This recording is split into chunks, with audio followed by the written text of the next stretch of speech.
এ দাতে করুণা ছয় বেগদমে ছয় দোষ সুধি ছয় বেগদমে ছয় বেগদমে ছয় দোষ সুধি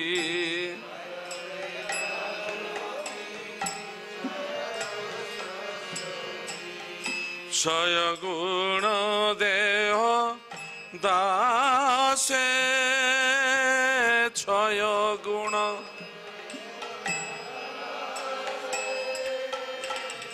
ছয় গুণ দেহ দাসে ছয় গুণ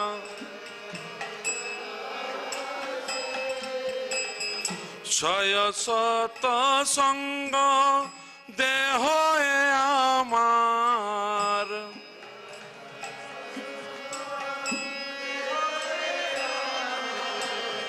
ছয় সত সঙ্গ দেহ আমার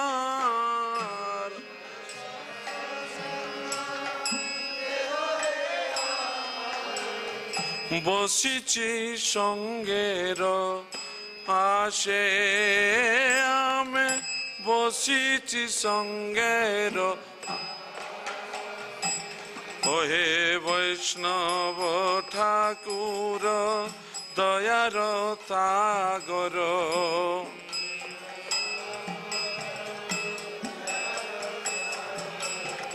এদাতে করুণা করি এদাতে করুণা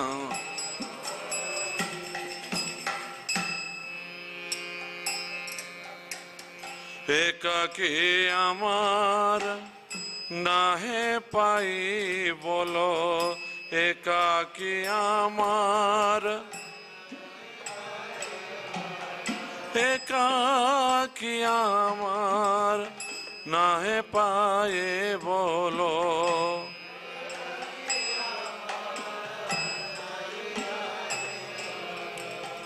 হরি নাম সংকীর্তনে হরি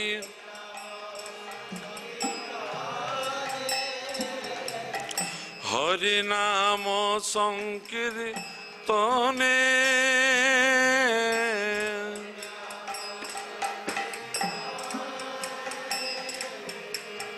তুমি কৃপা করি শ্রদ্ধা বিন্দু দিও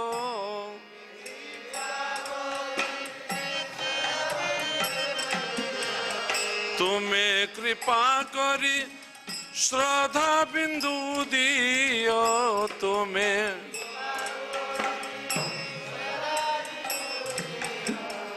দাও কৃষ্ণ নাম ধনে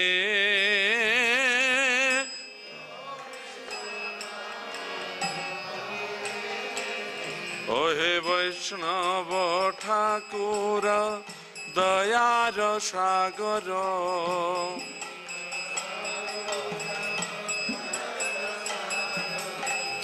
এই দাসে করুণা করি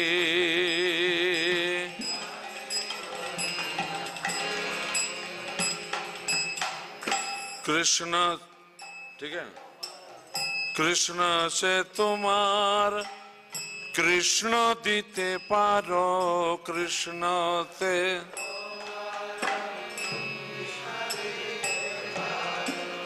कृष्ण से तुम्हारा कृष्ण दीते पारो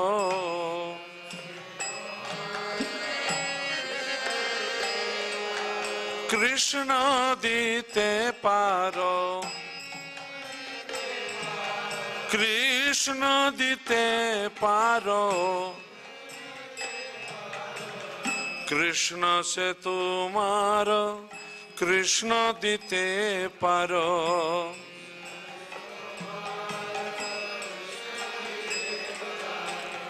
तुम्हारो शक्ति आछे तुम्हारो তোমার শক্তি আছে, তোমার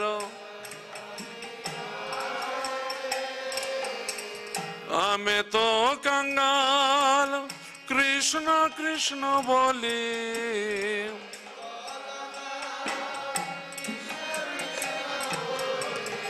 আমি তো कंगाल কৃষ্ণ কৃষ্ণ বলি,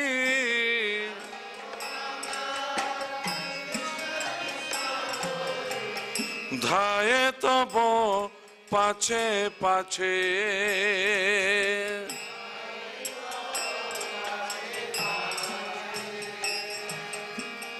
ধায়ে তব পাছে পাছে,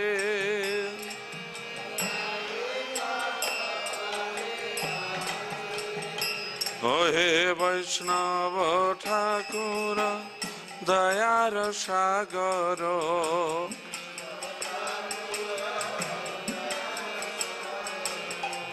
এদাতে করুণা করি,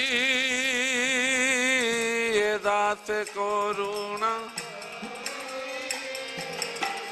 দিয়া পদ ছায়া শোধয়ে আমারে,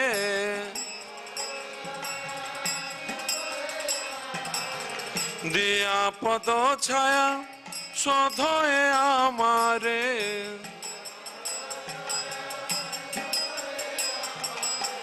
তোমার চরণ ধরি,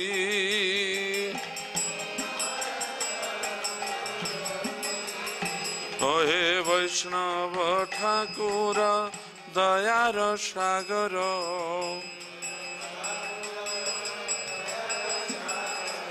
এদাতে করুণা করি,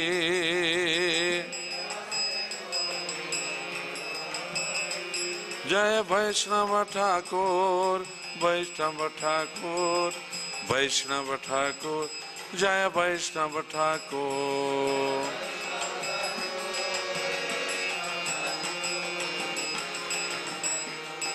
वैष्णव ठाकुर।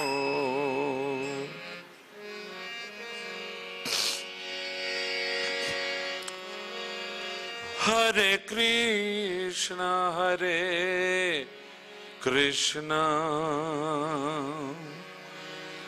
कृष्ण कृष्ण हरे हरे, हरे राम राम राम राम हरे हरे, हरे कृष्ण कृष्ण कृष्ण हरे हरे।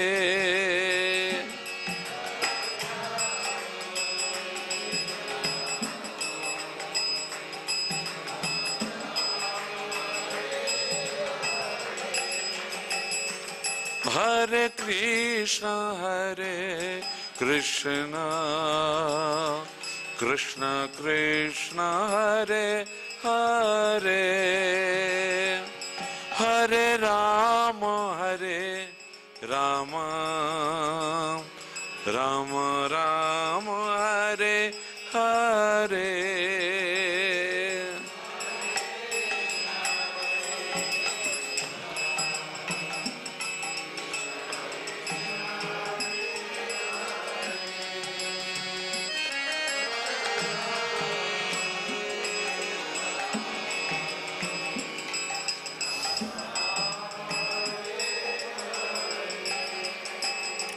हरे Krishna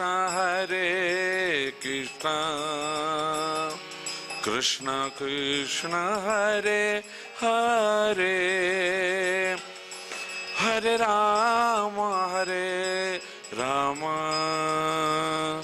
Ram Ram Hare Hare,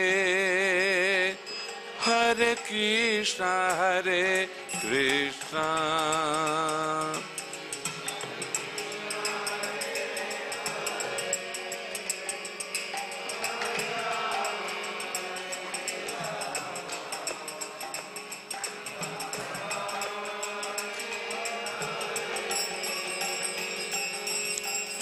Hare Krishna Krishna Krishna Hare Hare, Hare Rama Rama Rama Hare Hare, Krishna Krishna Hare Hare, Rama Rama Hare Hare, Krishna Krishna Krishna Hare Hare, Hare Rama Rama Rama Hare Hare.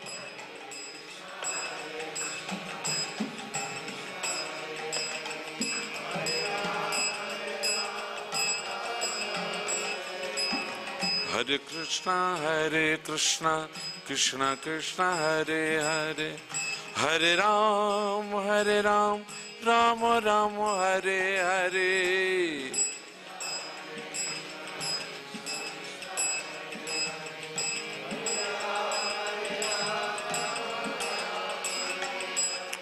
Hare Krishna Krishna Krishna Hare Hare, Hare Rama Rama Rama Hare Hare.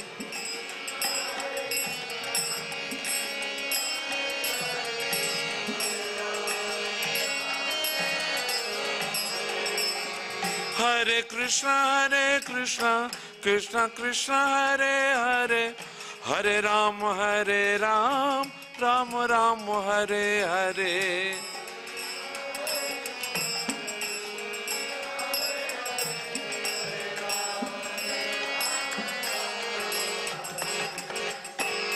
Hare Krishna Krishna Krishna Hare Hare, Hare Rama Rama Rama Hare Hare.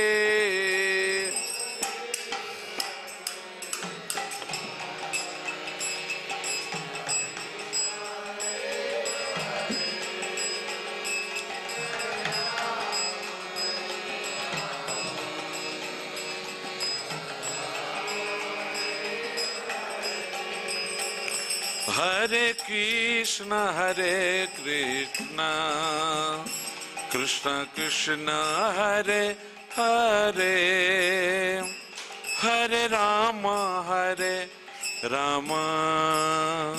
Rama Rama Hare Hare.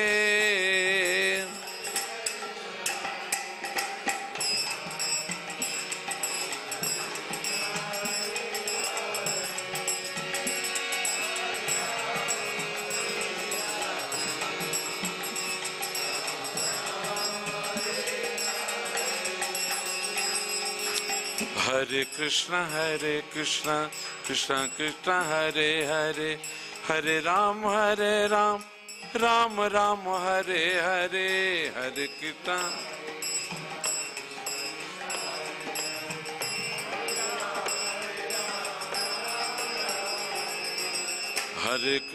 Hare Krishna Krishna Krishna Hare Hare, Hare Rama Rama Rama Hare Hare, Krishna Krishna Hare Hare.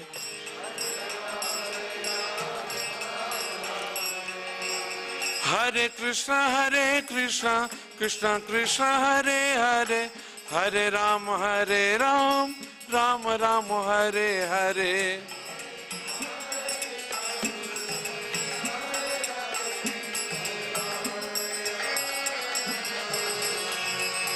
Hare Krishna Krishna Krishna Hare Hare, Hare Rama Rama Rama Hare Hare.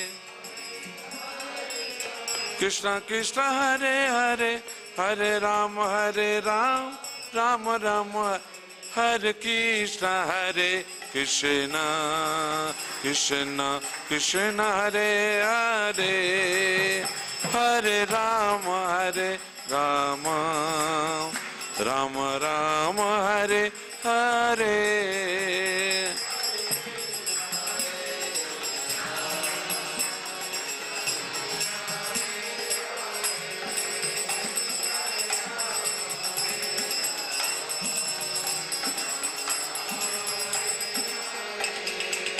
Hare Krishna, Hare Krishna, Krishna Krishna, Hare Hare, Hare Rama, Hare Rama, Rama Rama, Hare Hare.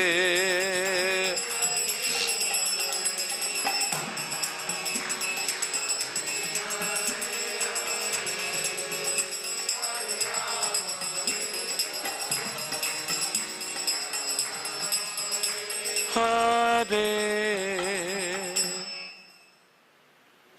Guru.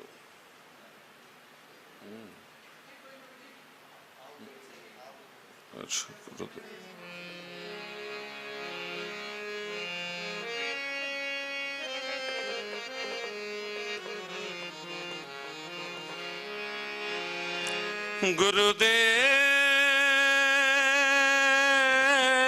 गुरुदेव कृपा बिंदु दिया करो दासे तृणापेक्षा अति हीन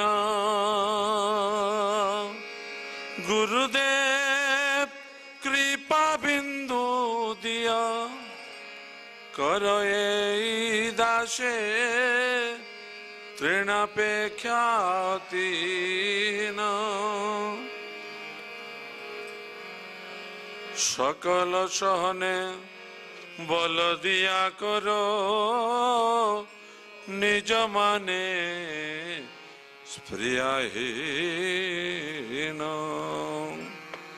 सकल सहने बल दिया करो निज माने स्प्रियाहीन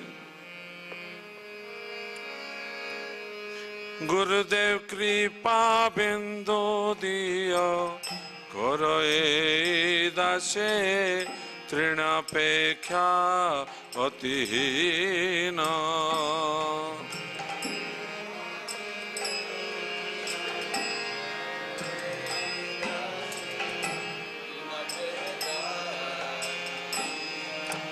गुरुदेव कृपा बिंदु दियो करो दासे तृणापेक्षा अति हीन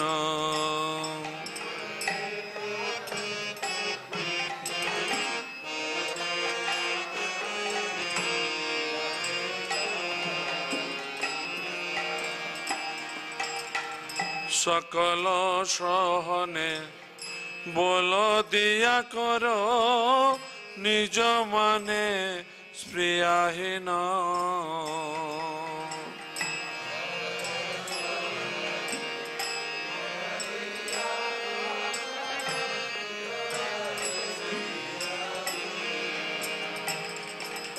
सकल सहने बोल दिया करो निज माने स्प्रियाहीन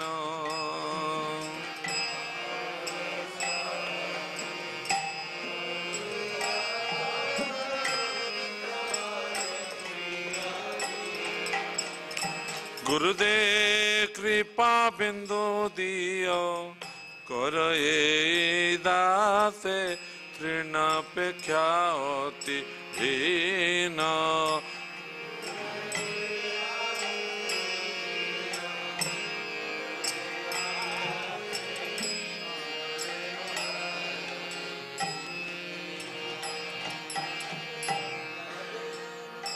उसके बाद कबे न कृपा लोभियाए जन कृतार्थ हईबे नाथ तबे न कृपा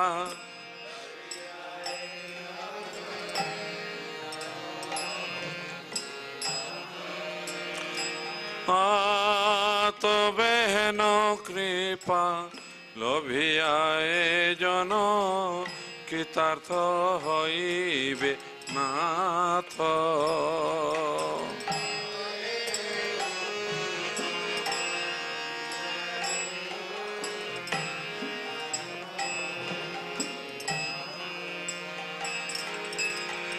শক্তি বুদ্ধিহীন আমি অতিদিন করমরে আত্মা স্বার্থ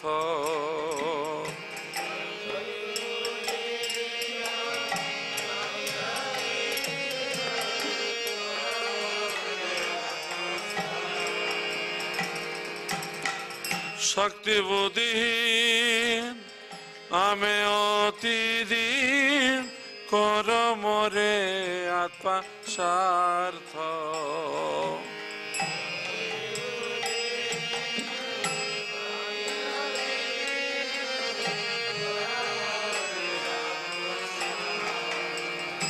গুরুদেব কৃপা বিন্দু দিও করো এই দাসে তৃণাপেক্ষা অতি হীন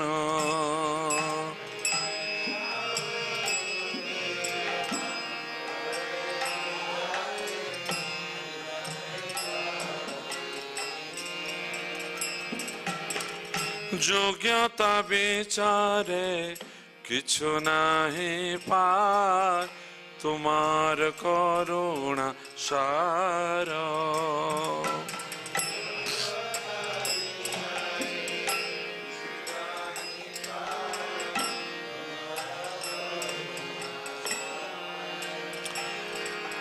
যোগ্যতা বিচারে কিছু নাহি পায় তোমার করুণা সার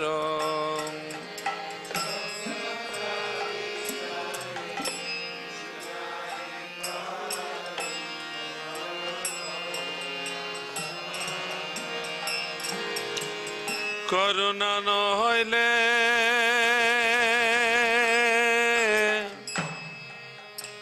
গুরুদেব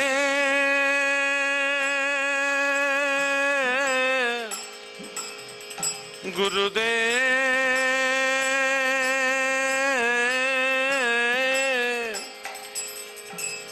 গুরুদেব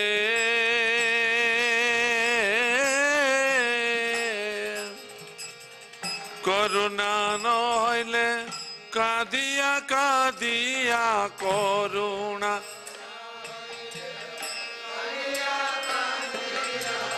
করুণা নহইলে কাঁদিয়া কাঁদিয়া করুণা প্রাণ না রাখিব আর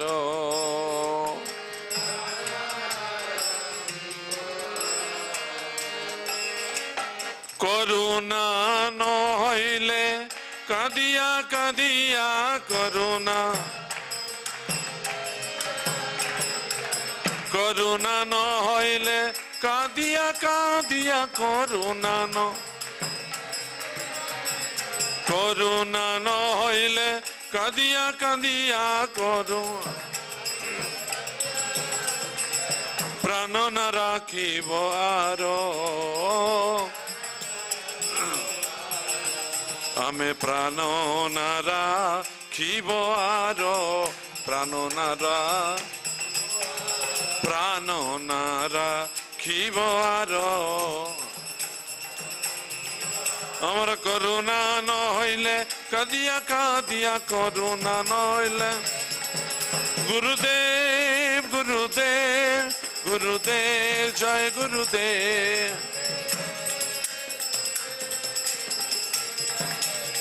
জয় জয় গুরুদেব গুরুদেব গুরুদেব গুরুদেব জয় গুরুদেব গুরুদেব গুরুদেব গুরুদেব singing somebody huh?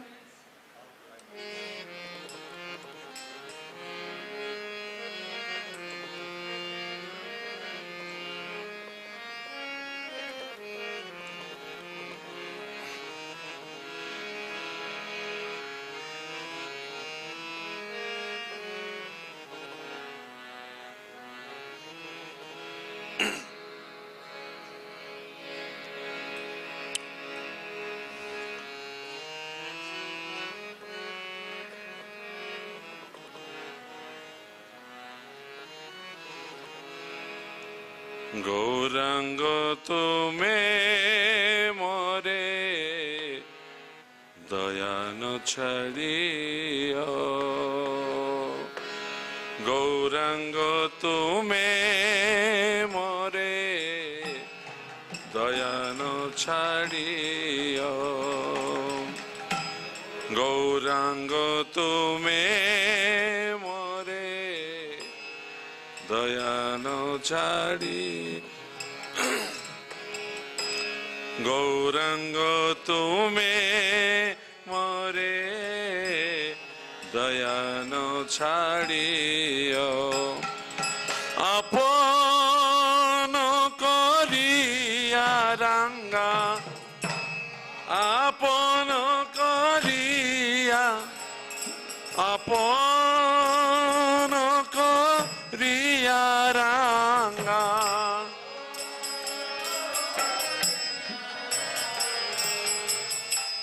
চরণে রাখিয়া, গৌরাঙ্গ তুমি মোরে দয়ান ছাড়িয়া, গৌরাঙ্গ তুমি মোরে দয়ান ছাড়িও, তোমার চরণ লাগি সব ত্যাগিনু, তোমার চরণ লাগি সব ত্যাগিনু, শীতল চরণ পায়া,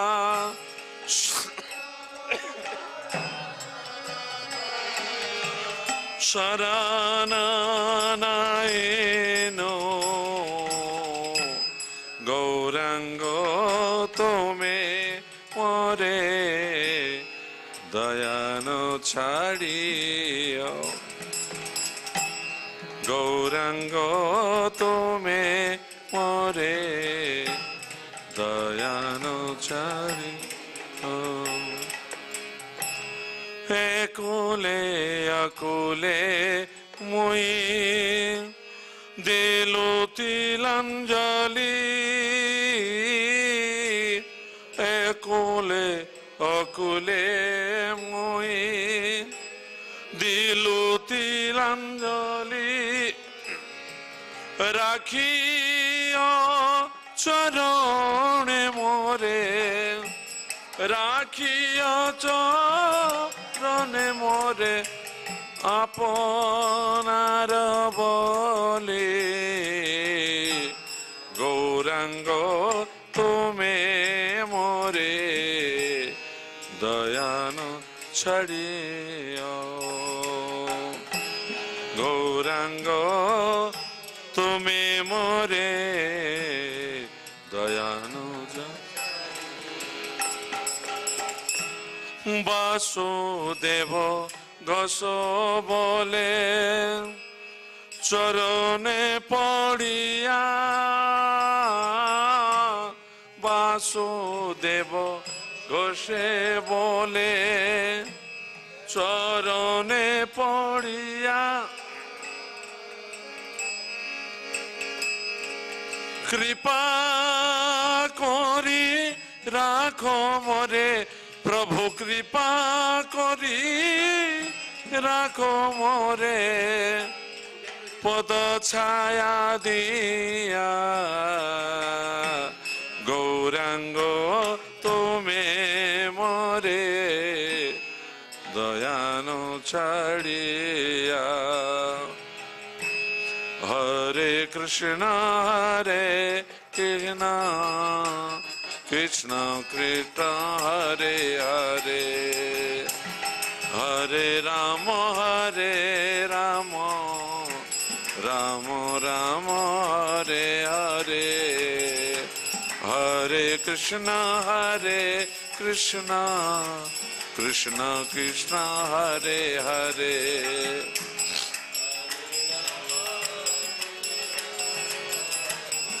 Ram Ram Hare Hare, Krishna, Hare Krishna, Krishna Krishna, Hare Hare, Hare Rama, Hare Rama, Rama Rama, Hare Hare, Hare Krishna, Hare Krishna, Krishna Krishna, Hare Hare, Hare Rama, Hare Rama, Rama Rama, Hare Hare.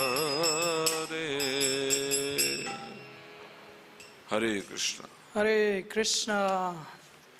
Thank you for waiting so patiently. As you can see, in India, timings go a little bit different. Thank you so much for coming for 70th birthday, appearance day of His Holiness Kadamba Kanana Swami Maharaj. Kadamba Kanana Maharaj ki. I was watching the video from last year. Normally we have a standard in ISKCON, we say, can we have 3 Haribol? But he doesn't like that thing. So he says, let's start with offering our obeisances to each other. So we start with Vancha Kalpada. Vancha Kalpatrubhesha Kripa Sindhube Vacha Patitanam Pavnebhyo Vaishnavebhyo Namo Namo Anantagoti Vaishnava Vrindaki. So the itinerary for the day is, we're going to play the video now. It's a 10-15 minute video. After that we'll go for the offerings. Let's see how far we go. The initial time was till 13:45, but let's see how far we go. And then we will have Pushpanjali, Aarti and Prasadam around 2 o'clock-ish. So let's go with the video. I guess Ananda Vindavani Mataji and few other disciples have put it together. Hare Krishna. Om Jnana Yanandana Sadakya Chakshurmilitam Yena Tasmai Shri Gurave Namaha. Hare Shri Krishna Chaitanya Prabhu Nityananda Shri Advaita Gadadhara Shri Vyasa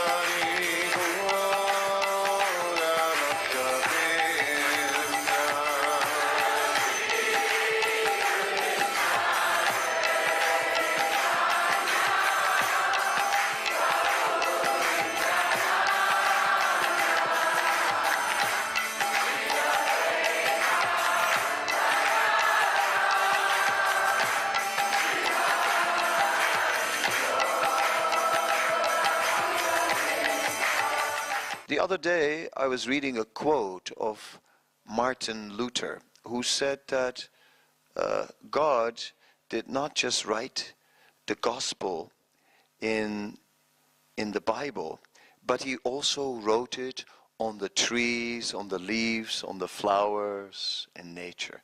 And I liked that quote, that we cannot just limit spiritual life to the teachings of a book.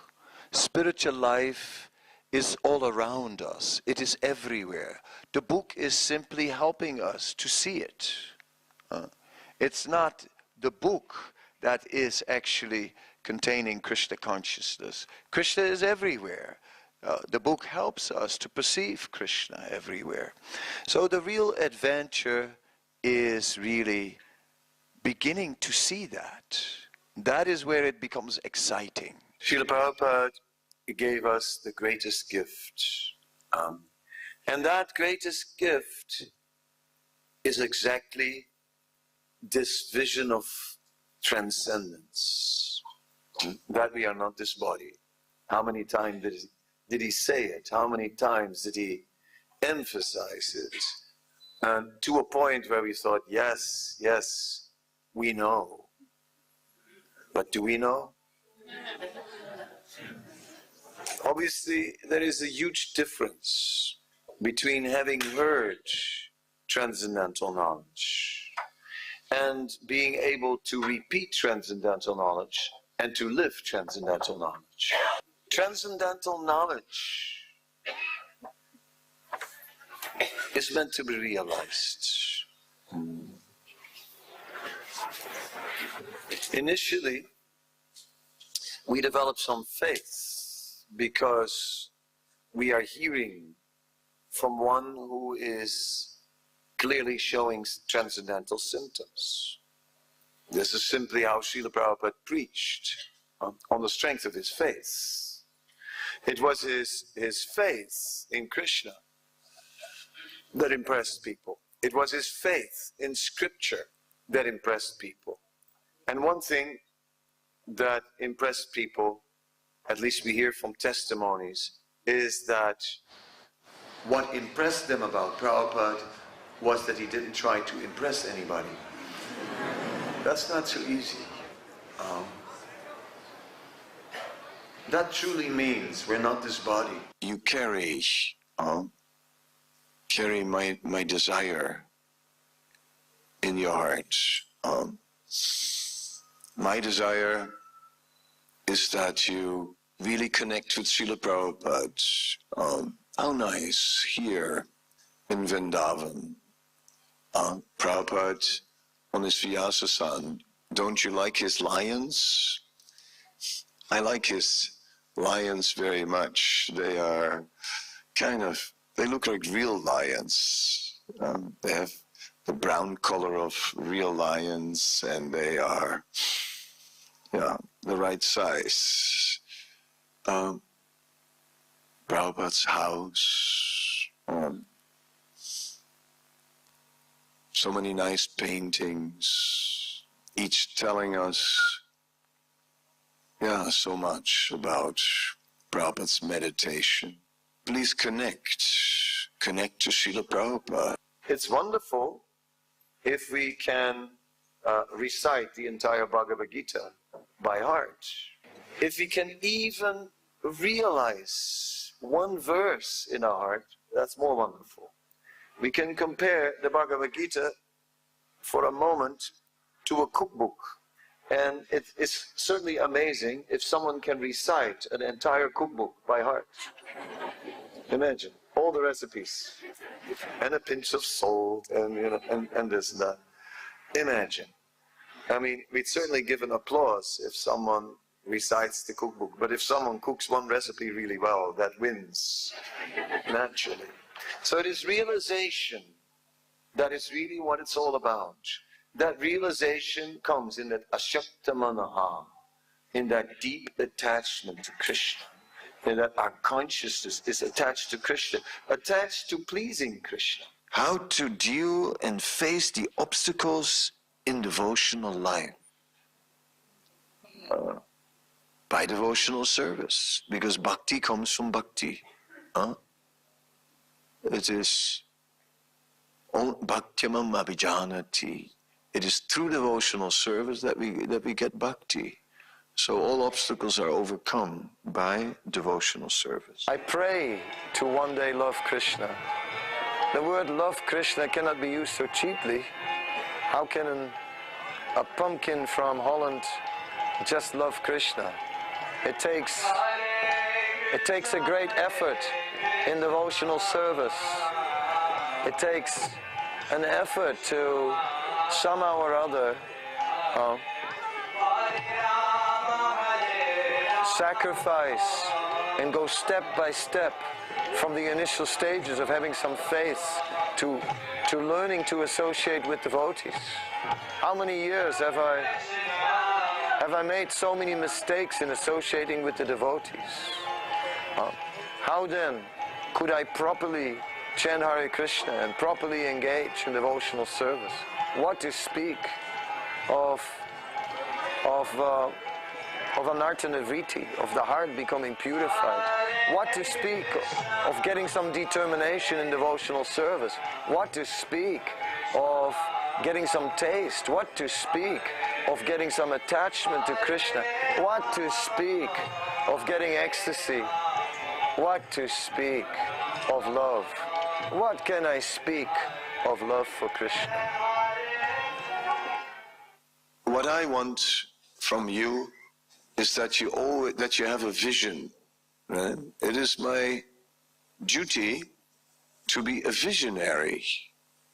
And what I would like is that you have a vision in life That means that you look at your whole life and that you look, where am I going? That's what I would like. Where am I going with my life? Not just living and surviving from day to day, but I'd like to see that you just think about, where am I going with my life? And it better be to the spiritual world. And who are you taking with you? That's the question. Go to the spiritual world, and who are you taking with you? We all have different natures. Some, they like to study. Some, they like to chant. Some are very passionate and like to do things. So whatever, engage it in a way that we develop compassion, right? I want to see compassion for conditioned souls. I'd like my disciples to be very compassionate and kind. I'd like them to be oceans of mercy. The theme entirely of the gopis in Vrindavan is pleasing Krishna. Yeah? And then one day Akrura came, and there was this chariot in front of the house of Nanda Maharaj, and then Akrura came, and then Akrura passed on the news that Krishna was invited to come, and then Krishna so easily wanted to come, and Nanda agreed, and there Krishna and Balaram went off on the chariot. The gopis, they tried to stop the chariot. Now, the question may be raised, why? Why? The gopis were looking at Krishna, and it looked as if Krishna wanted to go. So, then, if they were completely surrendered to satisfying his desires, why didn't they walk in front of the chariots and throw flowers in front the whole way? Huh? Krishna wants to go, and they are stopping his chariot. Is this acting for the pleasure of Krishna? Or was there selfish desire? Were they really completely free from selfish desire when they tried to stop Krishna? He wanted to go, so help him to go. What's the problem? No. The gopis knew Krishna has gone mad. Krishna has lost it. Krishna doesn't understand what's in his own interest. If Krishna will leave Vrindavan, he cannot be happy. Therefore, we cannot let Krishna leave Vrindavan. So they did not think if Krishna leaves Vrindavan, we will not be happy. No, they thought if Krishna leaves Vrindavan, Krishna will not be happy. This is praying. There is no trace of any selfish desire. It is simply only one desire, to please Krishna. That is pure transcendence.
Hare Krishna. His Holiness Kanana Maharaj ki. Wow, so many amazing recipes, right? If we can make just one, our life will be successful.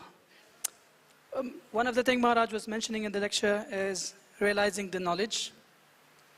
So let's open the floor with the devotees who have realized it. Start with Dinam Bubu. Please, if you can come and offer some words. Thank you.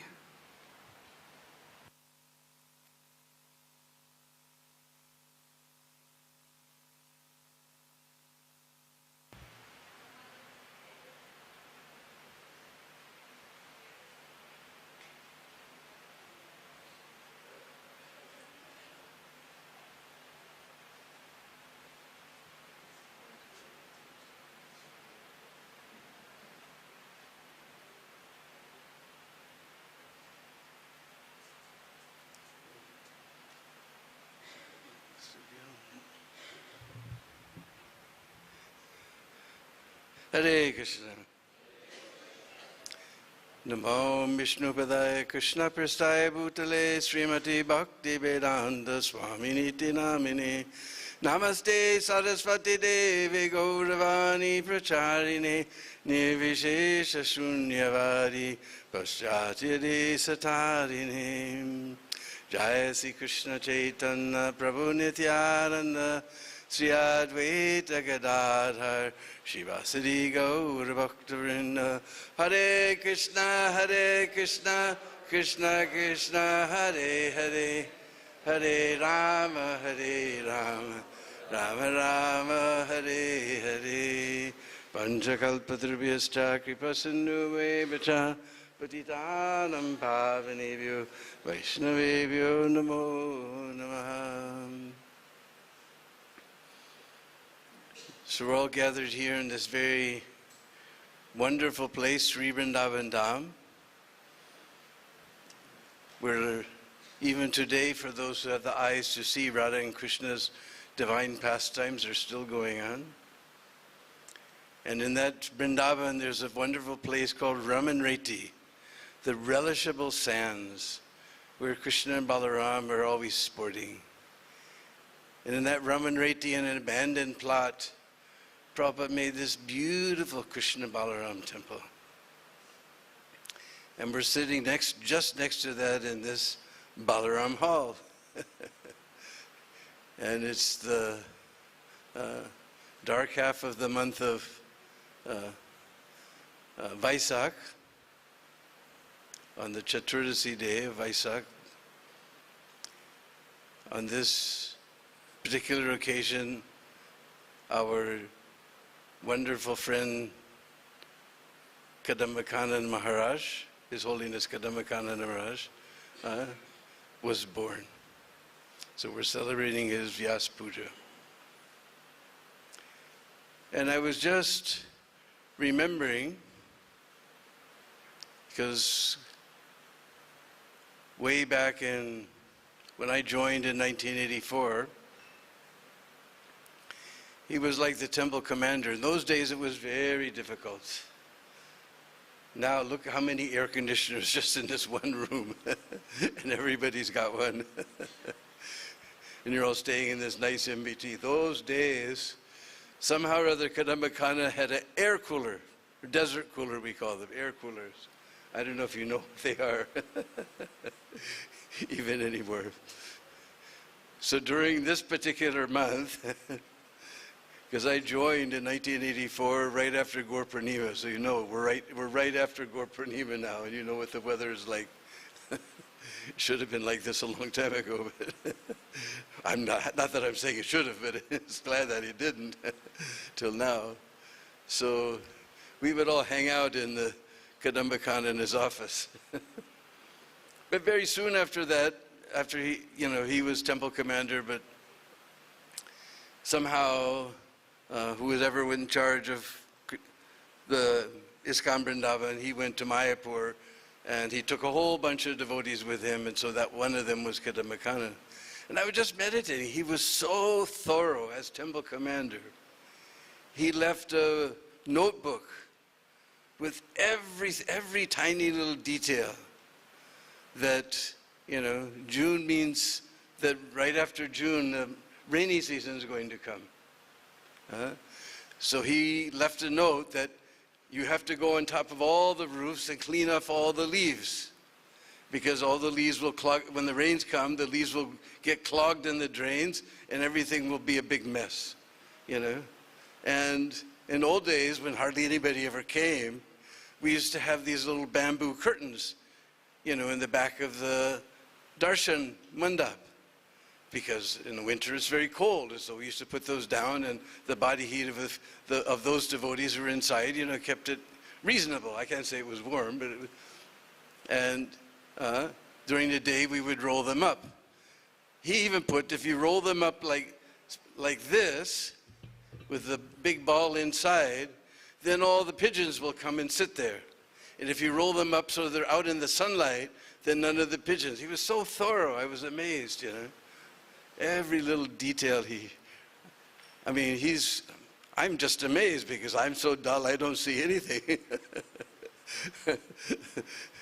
I didn't even see that the Charanga's bookstall was gone from the temple. So somebody say, what's going on? Why the temple? Anyway, it's coming back. Don't worry about it. I didn't even see that. I go in the temple every day and I didn't even see it. I'm so dull. But he was so particular about everything. I have to bow down at his lotus feet because he was so thorough about everything, and I'm so dull.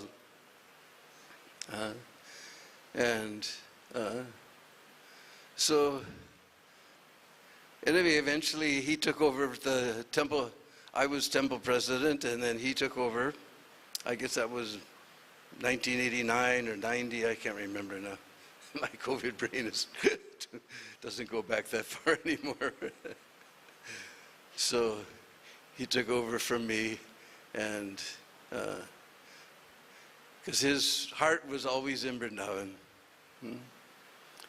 And just like he said, I'm a punkin from Holland. You don't understand that Dutch people, they're really something. That he became a devotee, and such a staunch devotee, is amazing. Because even the Pope went to Holland, and they jeered him. They made fun of the Pope, who's respected all over the world, you know. That's Holland for you, Dutch people for you. But he became such a wonderful devotee.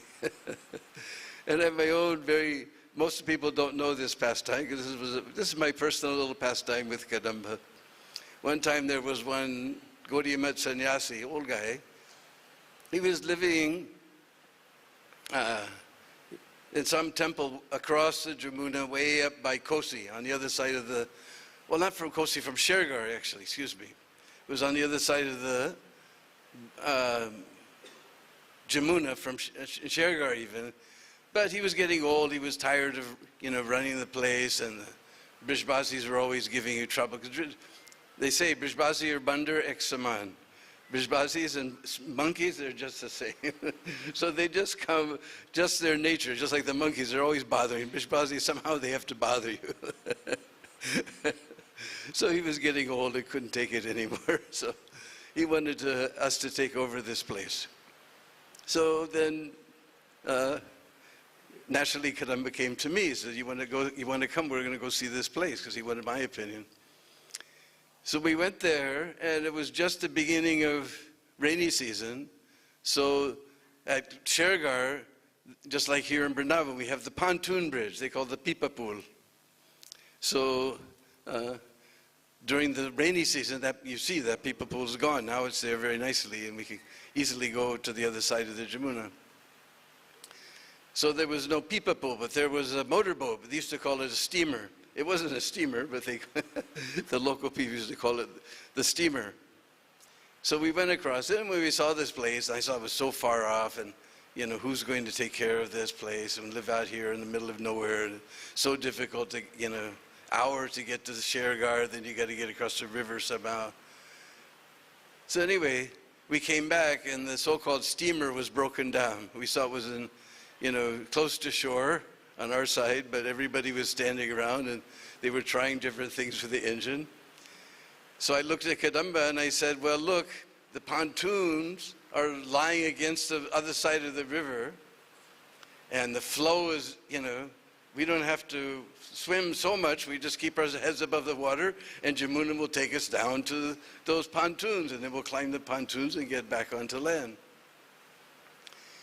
So we took off all our clothes and just held them in our left hand, and we jumped into the, this is rainy season. So Jamuna, it must have been, at least a half a kilometer across. I don't know, maybe more.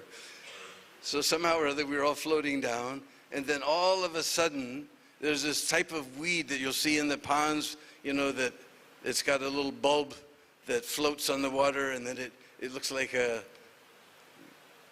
anyway, they hang out on the water like this. All the kunds, you see them filled with this water. It's called water hyacinth. I guess it's beautiful, delicate, not purple, what would you say, lila, I don't know lila, I don't know Hindi now, but delicate purple color, flower. So from upstream, it had been washed down. It was just huge, like it was a whole flotilla of this water hyacinth was coming down, and it was, going to get stuck behind because there's already a whole bunch of water hyacinths stuck behind the pontoons, and we were going to get crushed in the middle, this whole thing was coming down. So then we couldn't see each other. And somehow or other, I got to the pontoons, but I was somewhere else, and on one side, and the great big black things like this. I was on one side, Kadamba was on the other side. I can't remember who else was with us, and Kanana couldn't see me, and he thought, oh no, we lost Dinamandu. Now what's going to happen?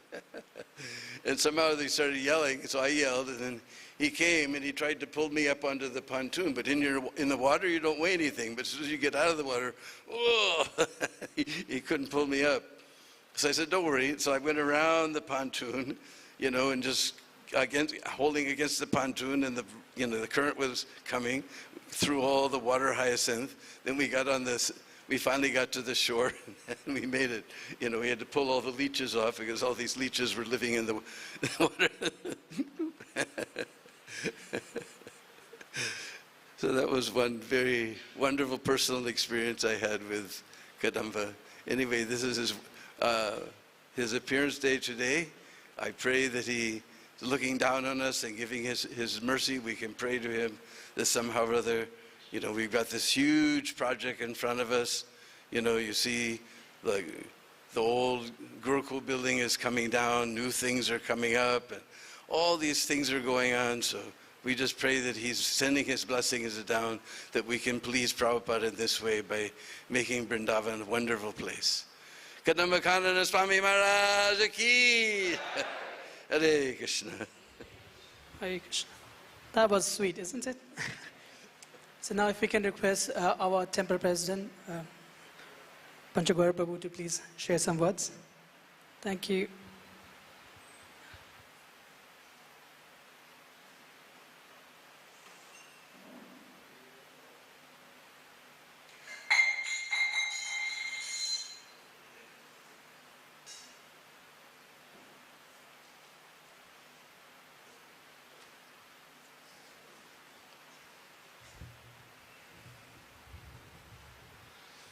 Om Gyan Timarandasya Gyananjana Shalakaya Chakshuru Militam Jaina Tasmai Shri Guruve Namaha.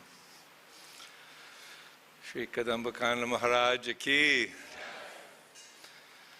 So I just finished 10 years in Miami managing. So we came in '93. My two sons went into the Gurukul here.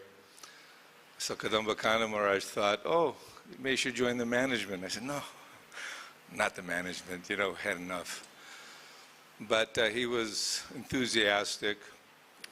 So we worked together for probably about a year.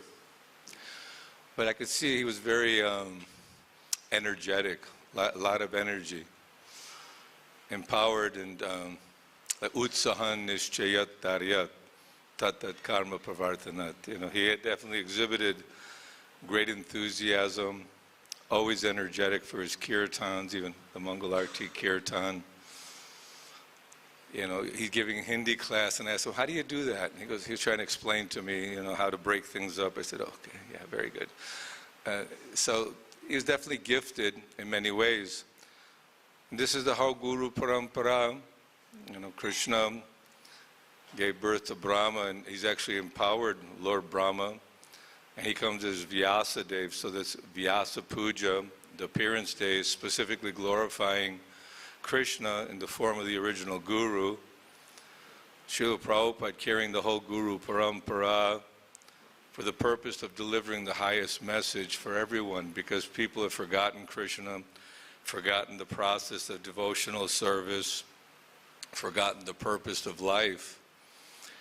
And Chaitanya Mahaprabhu's mission was, out of great mercy, the Sankirtan mission. And Srila Bhaktisiddhanta spotted Srila Prabhupada, all Krishna's plan, that you are educated young men, you should preach this message of God consciousness in the Western world. So just imagine the difficulties and the struggle that Srila Prabhupada underwent just to take on this challenge. So a lot of us feel inconvenience and difficulties in our own services, and we feel maybe, how can I be encouraged? By seeing the sacrifice of the gurus, Srila Prabhupada in particular, and empowering his sincere followers. Anyone who's taken this responsibility, you can see whenever the kirtans were ecstatic, enthusiastic, all devotees were always enlivened. But it wasn't just simply the melody or the style, but it was the heart and the energy behind it. And then philosophically too, very, very clear philosophical messages being conveyed. So we're very fortunate to have such guidance and a good example. We're inspired to worship our spiritual master and our spiritual leaders because they're carrying the message of Godhead, and they're helping to deliver the fallen conditioned souls. It's a big responsibility, I'm sure, to have disciples, and you have to try to guide them, inspire them, and set a good example yourself, so that we can carry on this message of Krishna consciousness. As Dinabandhu Prabhu mentioned, that we're doing some renovation projects because they're necessary and for the future preaching and safety of the public and devotees and generations of visitors and devotees who are here, so that we can actually have a first-class campus where devotees nationally, internationally, universally can come to Vrindavan for inspiration and guidance. And although Kadamba Kanana Maharaj may have not been here full-time all the time, his heart was always in Vrindavan, remembering Vrindavan.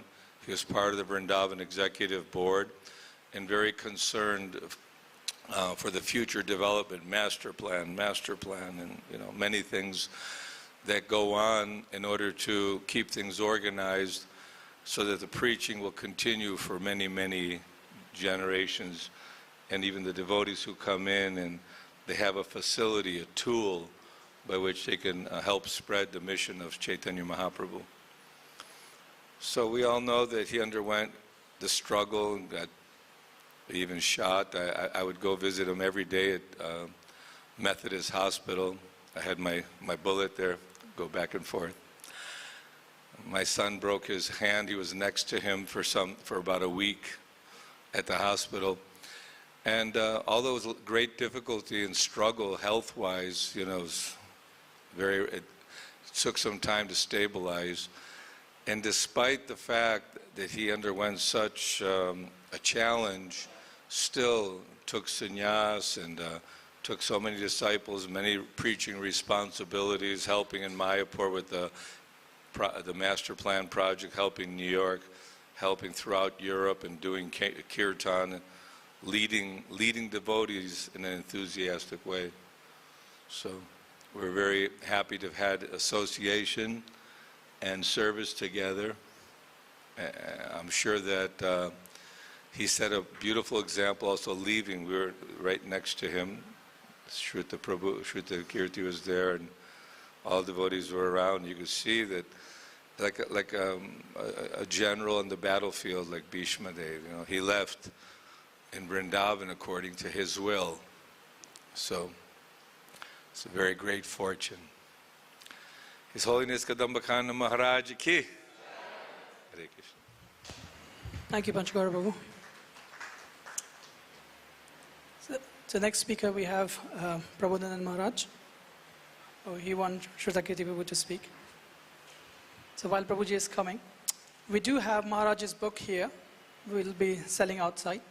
And meanwhile, we'll be reading some quotes from this book. If you feel inspired, you can always grab a copy on the way back. We have more of Maharaj's books outside. Thank you.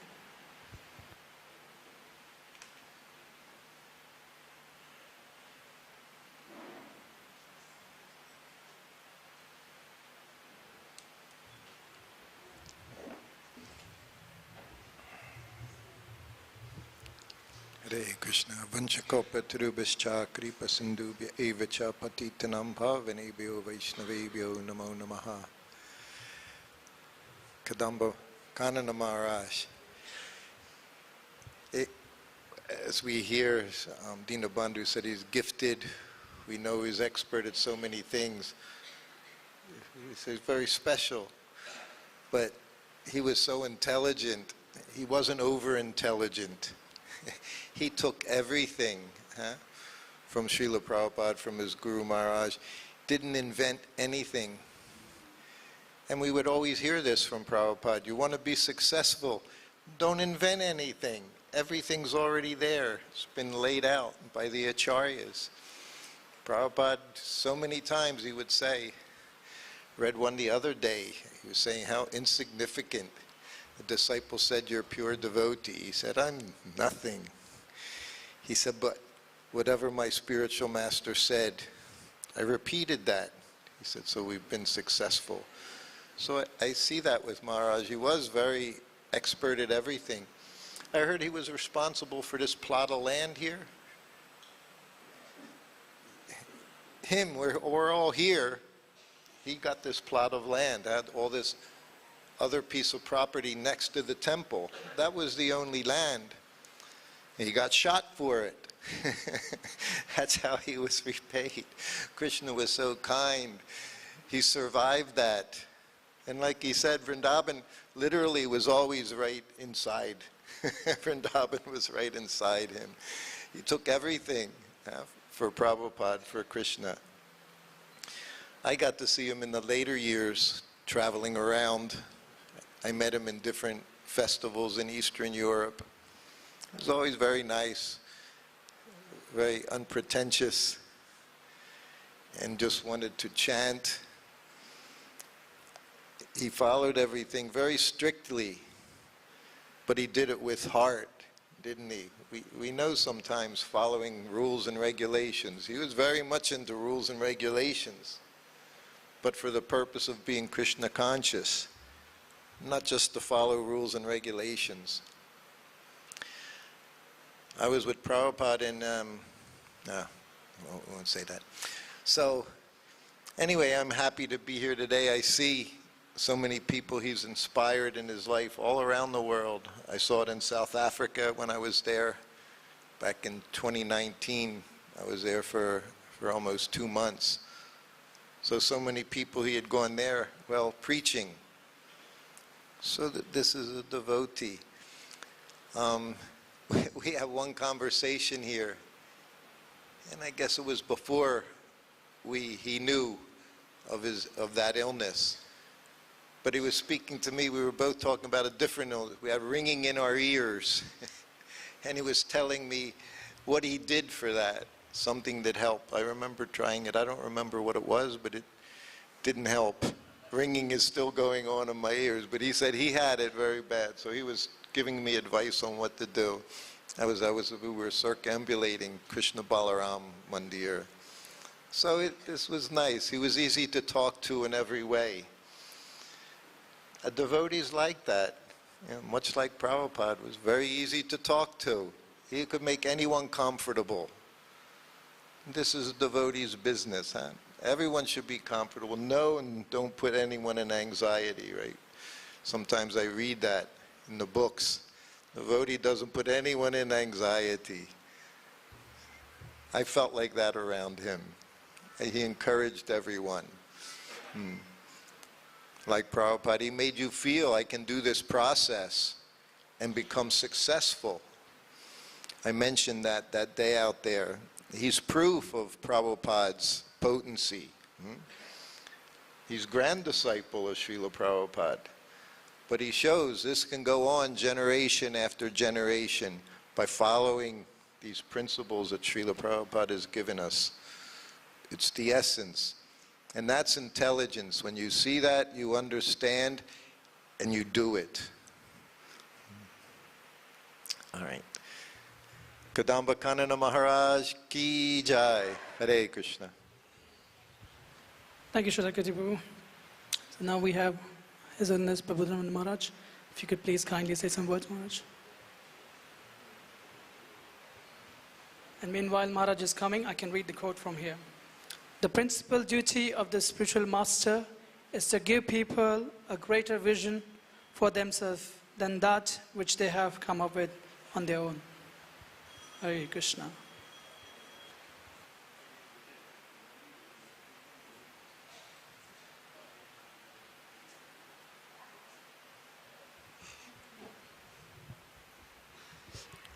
Hare Krishna. Ajnanatimirandhasya jnananjana salakaya chakkhiruन्मीलितं येन तस्मै श्रीगुरुवे नमः. वंशाकल्पतरुभ्यश्च कृपा सिन्धुभ्येव च पतितानां पावनेभ्यो वैष्णवेभ्यो नमो नमः. श्री कृष्ण चैतन्य प्रभु नित्यानंद श्री अद्वैत गदाधर शिवासादि गौरभक्तवृंद. हरे Krishna Krishna Krishna Hare Hare Hare Ram Ram Ram Hare Hare. So today is the most auspicious 70th Vyasa Puja of His Holiness Kadamba Kanana Swami Maharaj. He was we heard his lecture before. He gave such a wonderful lecture. He was telling about how he likes Prabhupada's lion in his Vyasasana. And Prabhupada was a lion guru also. Similarly, he is very determined whatever he want to, in a way, serve Prabhupada. In this temple, actually, Vrindavan is his home. He joined in Vrindavan ISKCON, 78.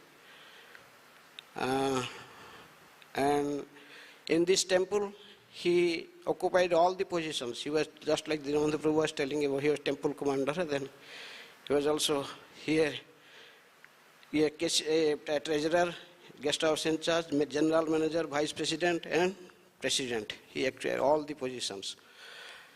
And he considered Vrindavan as his home.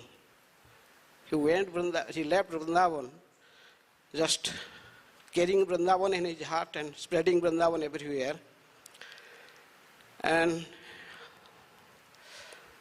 just like he was telling, Krishna wants to, in the last part of his lecture, he was telling Krishna was just leaving Vrindavan, and why they stop him to go from Vrindavan? Because the gopis was thinking Krishna will never become happy when he leaves Vrindavan. So actually, he was a president of this temple, like 1990 to 95. He was just a president in this temple. And he works very wonderfully. We were sitting in this place. This place was not within our ISKCON boundary before. With much struggle, he purchased this land, this Kedia land, this part. And he struggled very much. He was very simple. And he was a president. That time he was a grahastha. His wife was there. That land was Dalmia land. But he was staying with us in Brahmacharya ashram. In summer time, we remember, he was sleeping on the roof with brahmacharis, with us, just with a mosquito net and a chatai, and he was sleeping on the rooftop. We woke up at 2 o'clock. Then 2:30 he start his chanting. Before Mangala Arati, he finished his chanting 16 round. And every day, he will knock everyone's door, all the brahmacharis' door, to wake up. for Mangalarti.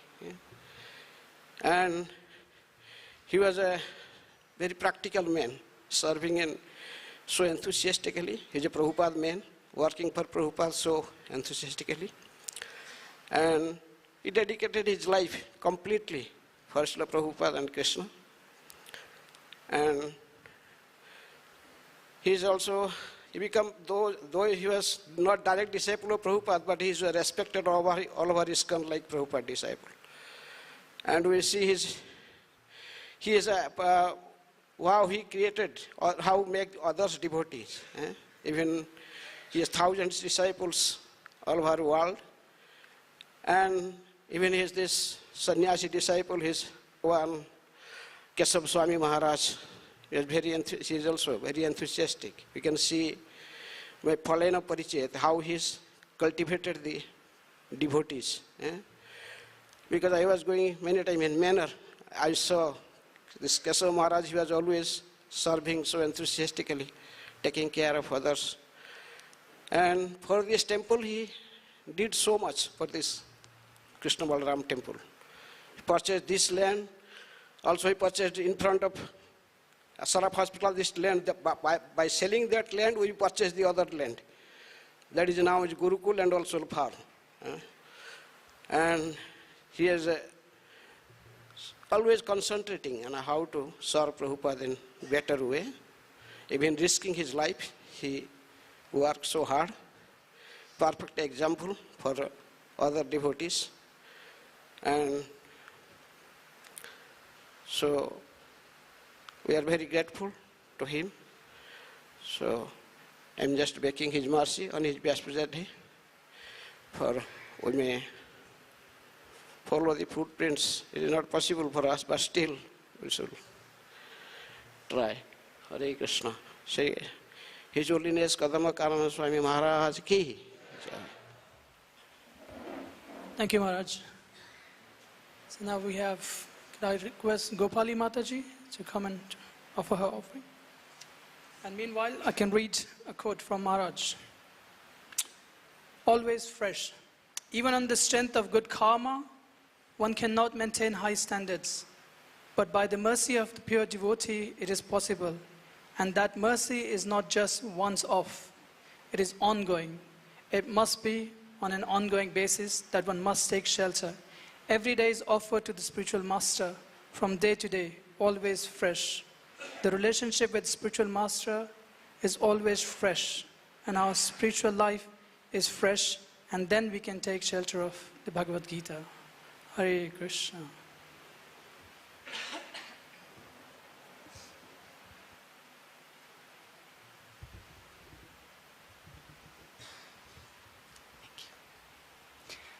Jai Shri Krishna Chaitanya Prabhu Nityananda Shri Advaita Gadhar Shivasadi Gora Bhakta Vrinda Hare Krishna Krishna Krishna Hare Hare Hare Rama Rama Rama Hare Hare.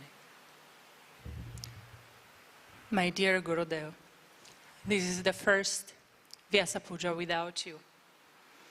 It's very hard to believe that you are not here. I still kind of feel that you're somewhere managing in New York or preparing Rath Yatra in South Africa, and you'll just show up and we'll see you like all those years. But your samadhi reminds us the reality. Last time I saw you, it was in September last year. It was in this hall, Balaram Hall. I had the last darshan of you.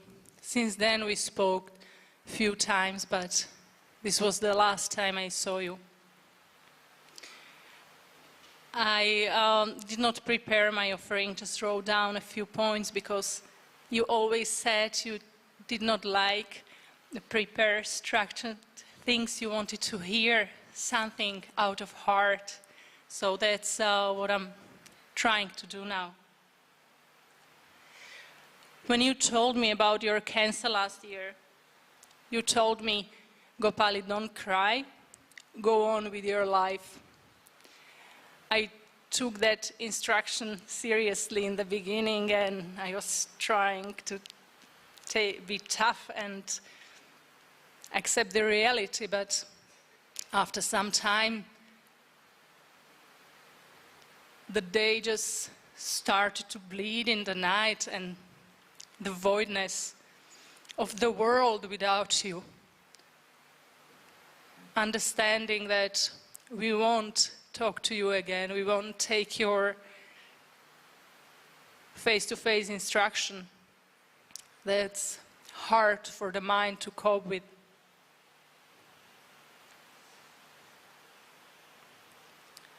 I miss you very much.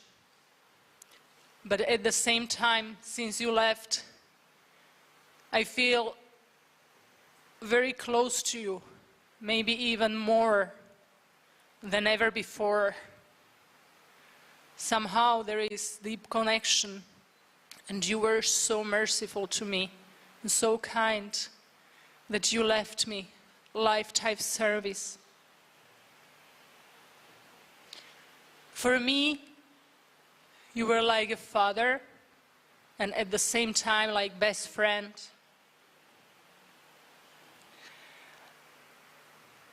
I think you are the only one in my life who truly understood me, because you were seeing behind the surface. You saw me the way I was. You saw the real being, and I think you saw me much better than I am. You showed me what I could be in devotional service. You left so many loving disciples here. You initiated more than 1,000 devotees. And you were not doing the quantity or the numbers. You knew everyone by their name. You knew their story. You knew what they were going through in life, and you were dealing with them. That's the proof, like so many wonderful devotees, they are left, and they are so dedicated to you.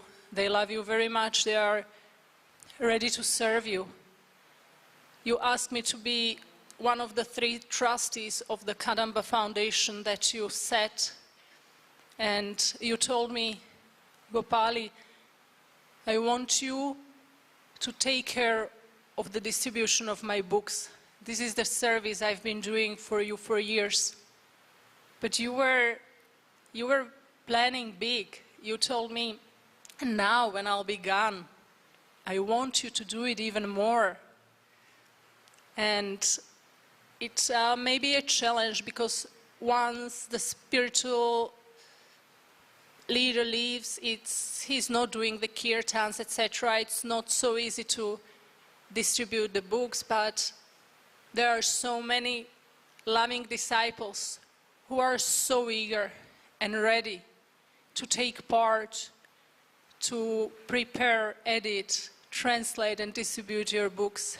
Right now we have over 100 translators translated into 26 languages, and soon at your Radha Vyasa Puja we will present you your wonderful Krishna book translated into Ukrainian, Kirtaniya Sadahari translated into Slovak, your Forever Present translated into Czech language, and your devotional service into German, and at the same time the other 26 language translations are going on.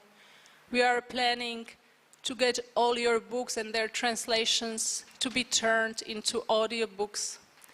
And you left to your dear disciple Amritavani your manuscripts, and you asked her to produce your books in the future. So by this sweet service, this nectar you left for us, even though you are not here, we are still very deeply connected to you.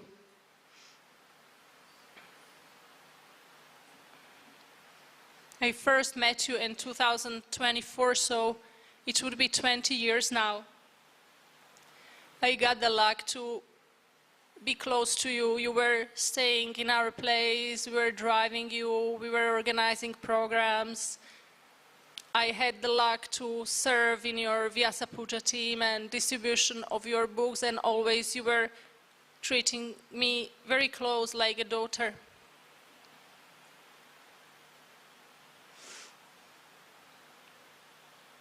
Before you left, a few days before that, you came to me in a dream to say goodbye. And in that dream, I experienced something which I never experienced in my life before from anyone. There was such a massive flow of love, of pure love as Guru towards disciple, from your heart towards me. I never realized you could like me so much. Thank you, my dear Gurudev. I'm connected with you every moment. I hope I can serve in your mission. And as you always said, the relationship between Guru and disciple is eternal. In this life, my female body did not allow me to perform certain services that male disciples were allowed to. I hope one day when the time is ripe, you'll come for me and engage me in your service, and I'll never will have to be separated from you again, and I'll be able to serve you constantly without any interruption, with full focus. Although I don't deserve anything like that, please be merciful for me, be merciful to me. And when one day, when Krishna desires, please come for me and take me with you. Hare Krishna. Hare Krishna. Thank you, Gopali Mataji, for pouring your heart. We have Mukunda Datta Prabhu with us. If you could please offer some words. Thank you. Here's the quote in between. Bearing fruits. One can be very learned in philosophy and intellectually explain it very expertly, but within one's heart, one may not be very peaceful. The senses are so strong that even one who is learned is weak and struggling. But when one takes shelter of the instructions of the spiritual master, then these instructions begin to flourish within one's heart, and one is actually protected. Then this knowledge becomes full of fruits. Hare Krishna.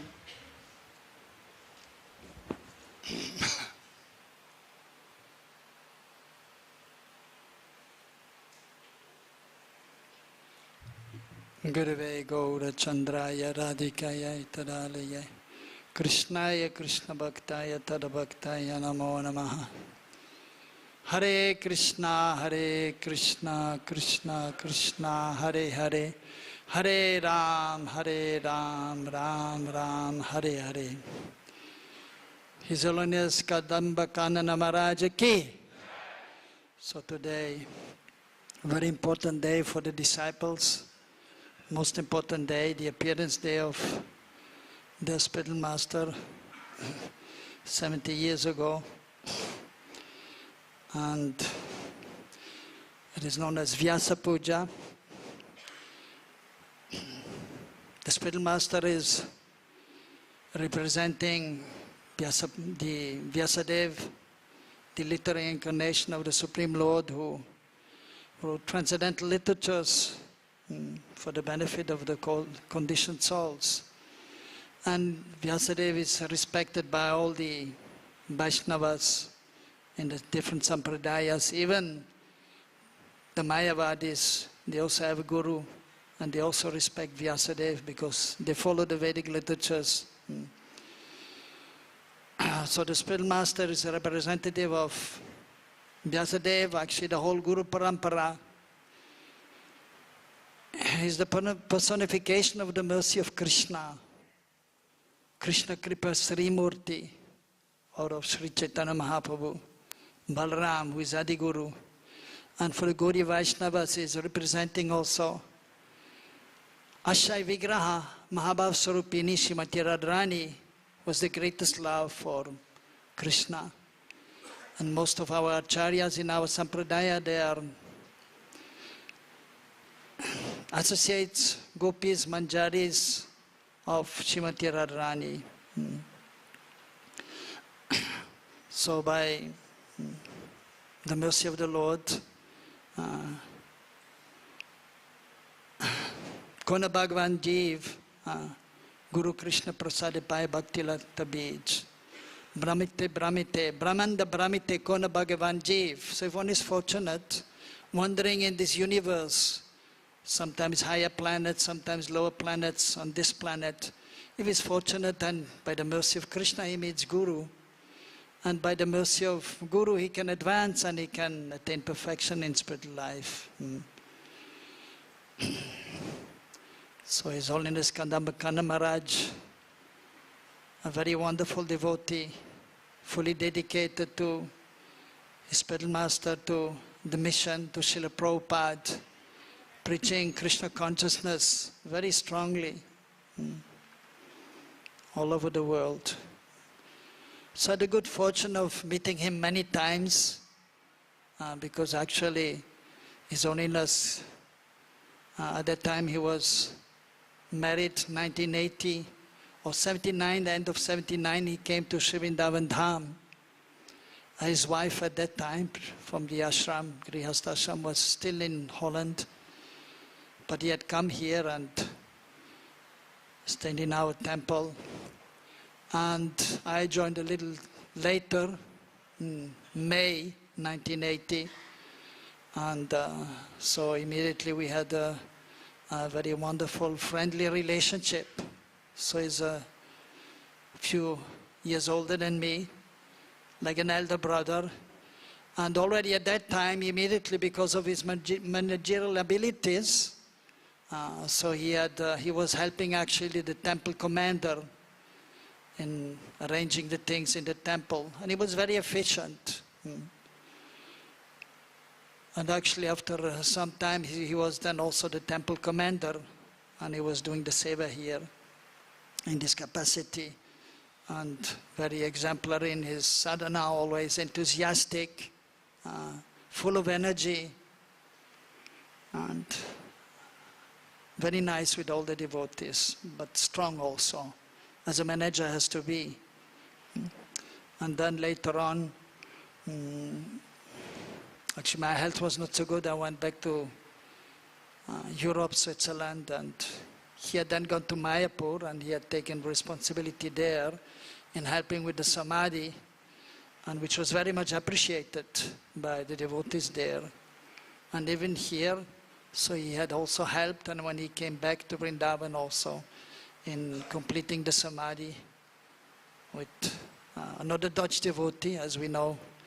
He appeared in the Netherlands, and so the devotee who constructed the temple, Surabi Maharaj, was also from Netherlands, and so also very competent in construction. So he was helping, so he was very competent in that field, in managing and arranging the things.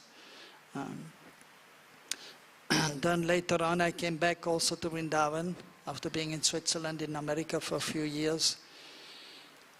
And later on then he also came back to Vrindavan, and there was a need of a temple president. Before him, Dinabandhu was president, and as we know, he's a Dinabandhu Baba. He's a very wonderful preacher and wonderful devotee, loved by everyone. But a few devotees felt he's not an expert manager. So they felt we have to have a better manager as a president. And then Kadamba Kanana Maharaj's name, at that time he was not yet sannyasi, he was still Kadamba Kanana Prabhu. Then his name came up, and then it was decided that he should be the president, and there was a ceremony also.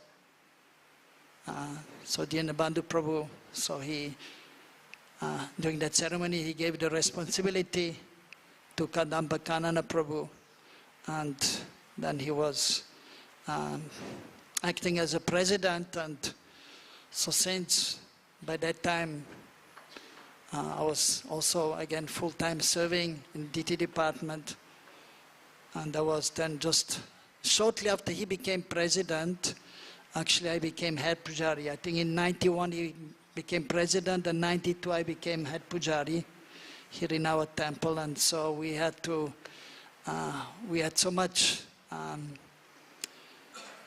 close association with each other, and he was helping very much in seeing that there is order in the whole temple and very efficiently solving the many problems which are always coming in the temple. At the same time, he was exemplary in the sadhana, and even at that time he was leading nice kirtans and giving good classes. But if you're managing, even if you're very humble and you're expert and you're a wonderful devotee, but you're bound to have some friends and some enemies also. That is almost unavoidable because usually difficulties are there and not everyone is able to humbly solve the problems. So even if the president is expert, but still, so he had some enemies also. And as most of you know, then there was an incident, and I was there also at that time. So when he was going to the bathroom, somebody shot him.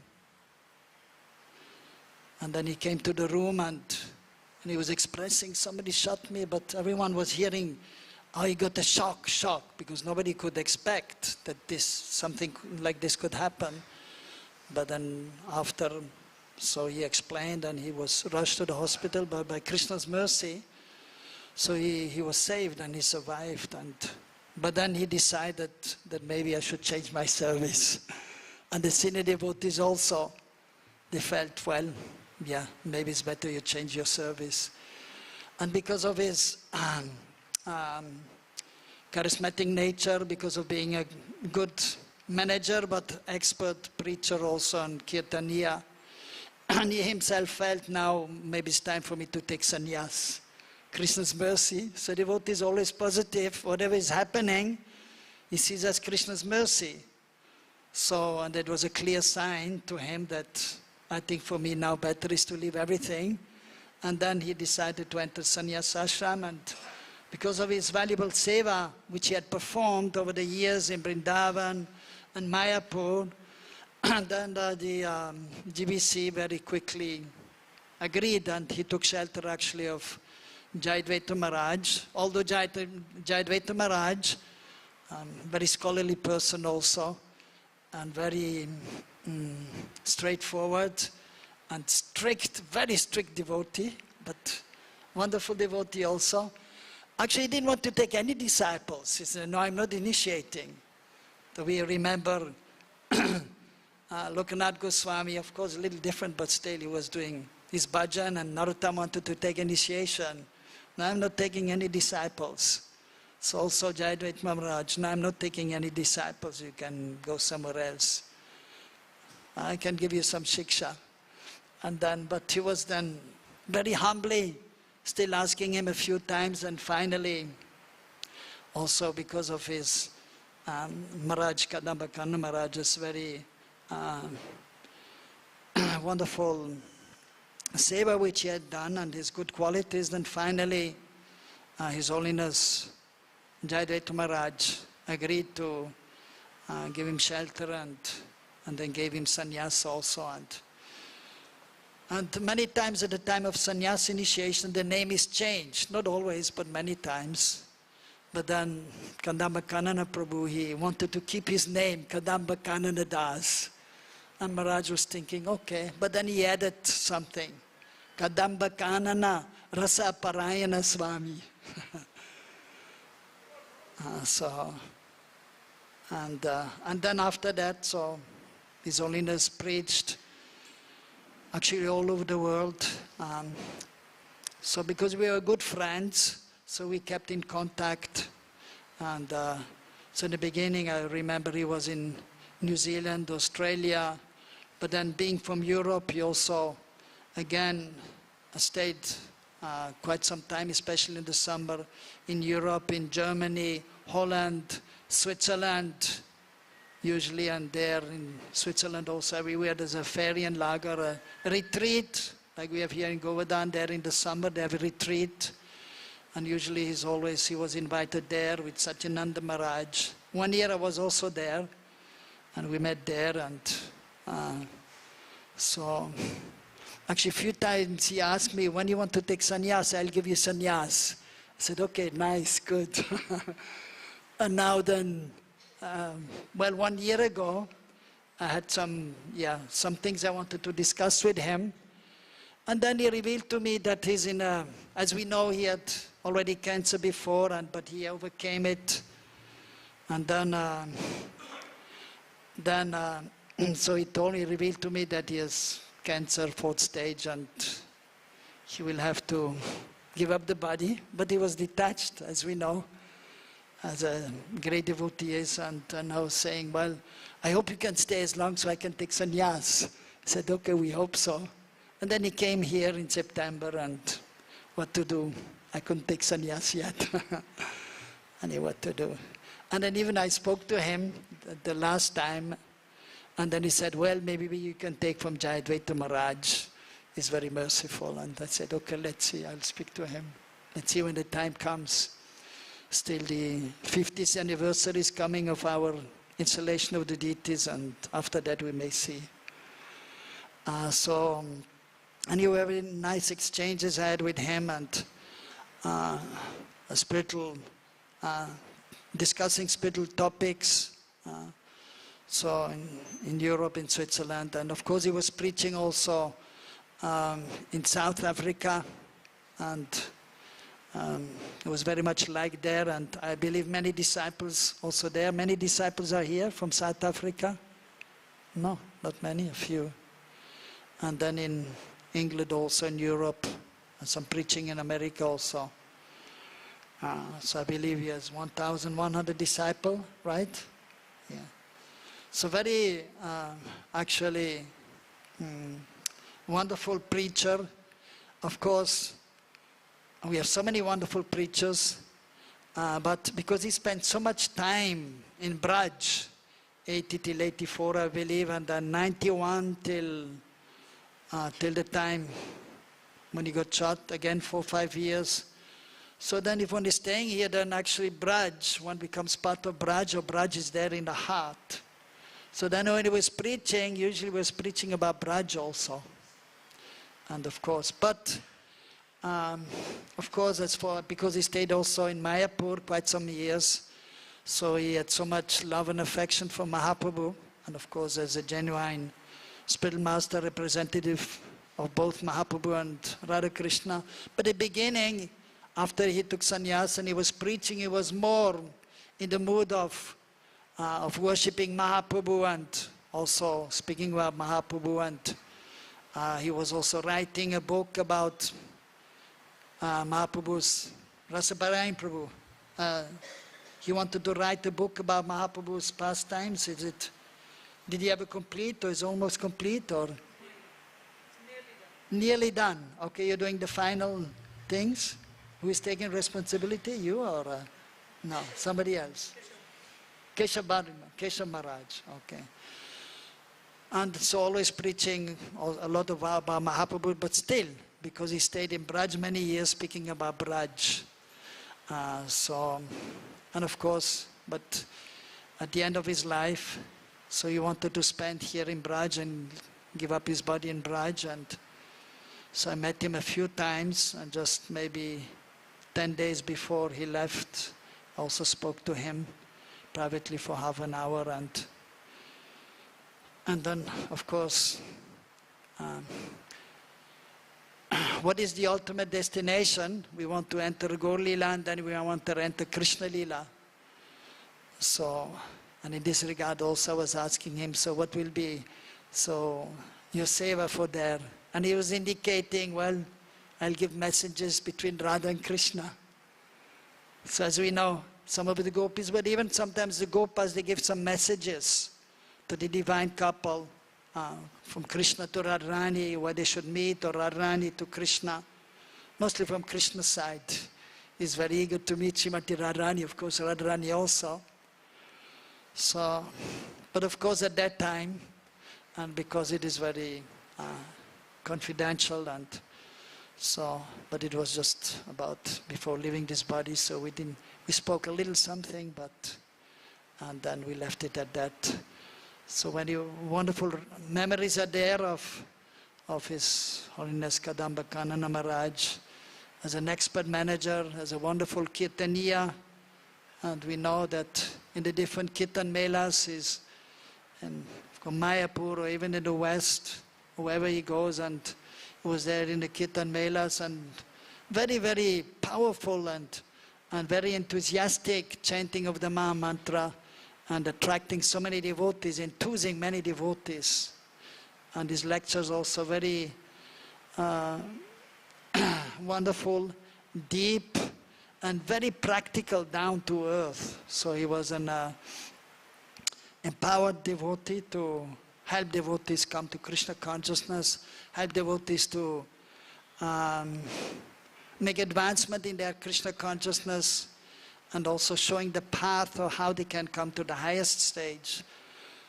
And so, yeah, his life was very exemplary, and as an exemplary devotee, so even especially the last month which are there, even Prabhupada, so of course, eternal associate of the Lord, and his appearance is divine, his childhood was divine, all his life, Prabhupada, so very divine.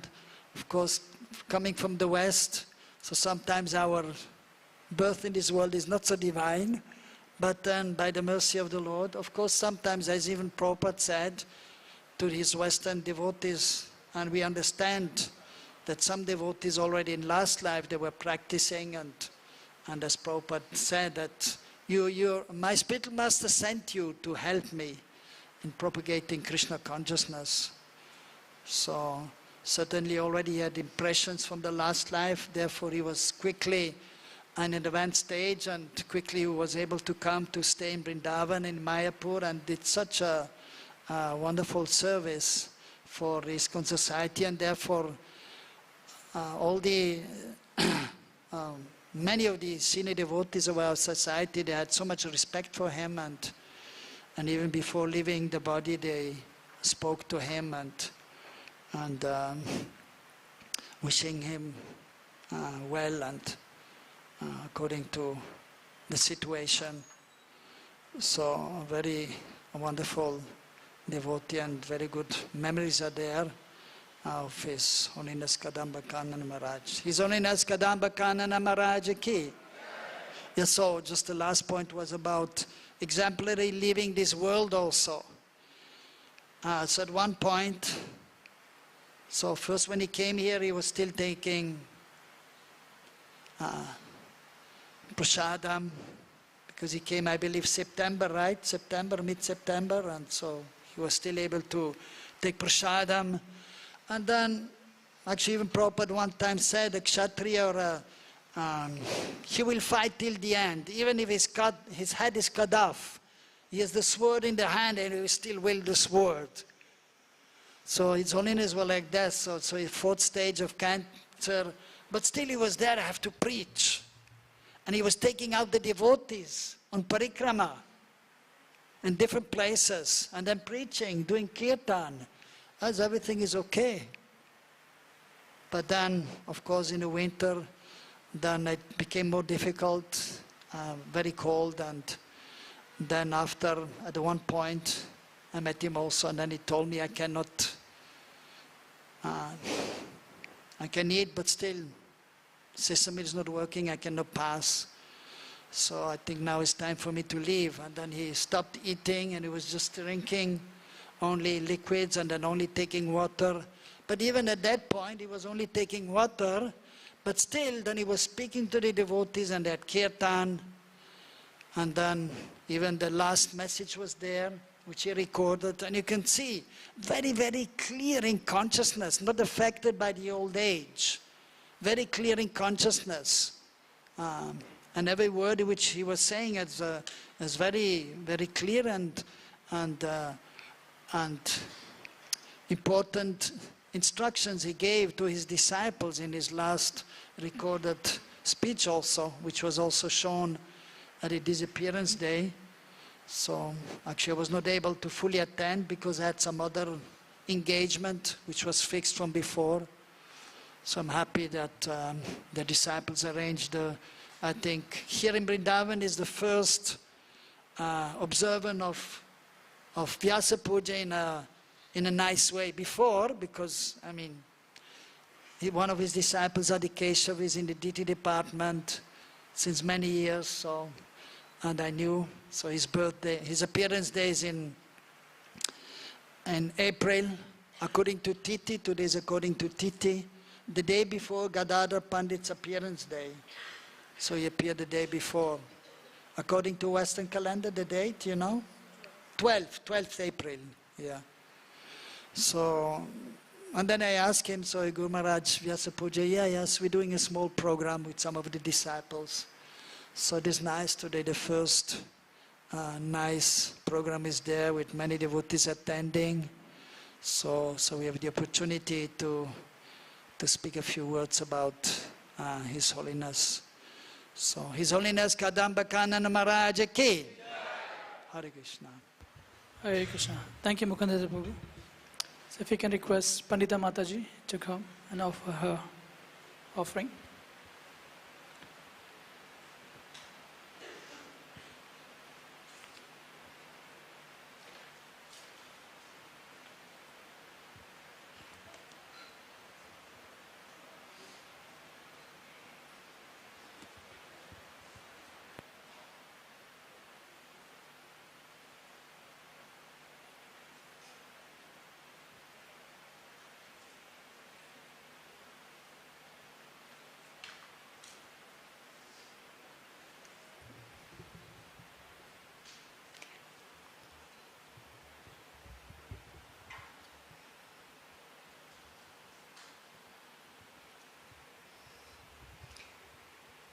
Om Jnana-timirandasya Jnana-salakaya Chakchurumilitam Yena Tasmai Sri Gurave Namaha. Thank you all for coming. It's so nice to see everyone. And also, thank you for giving me the opportunity to say something. I hope it will be pleasing for my Guru Maharaj. Vanchakalpachubhyascha Kripasinabhyevacha Patitanam Pavanebhyo Vaisnavebhyo Namo Namaha.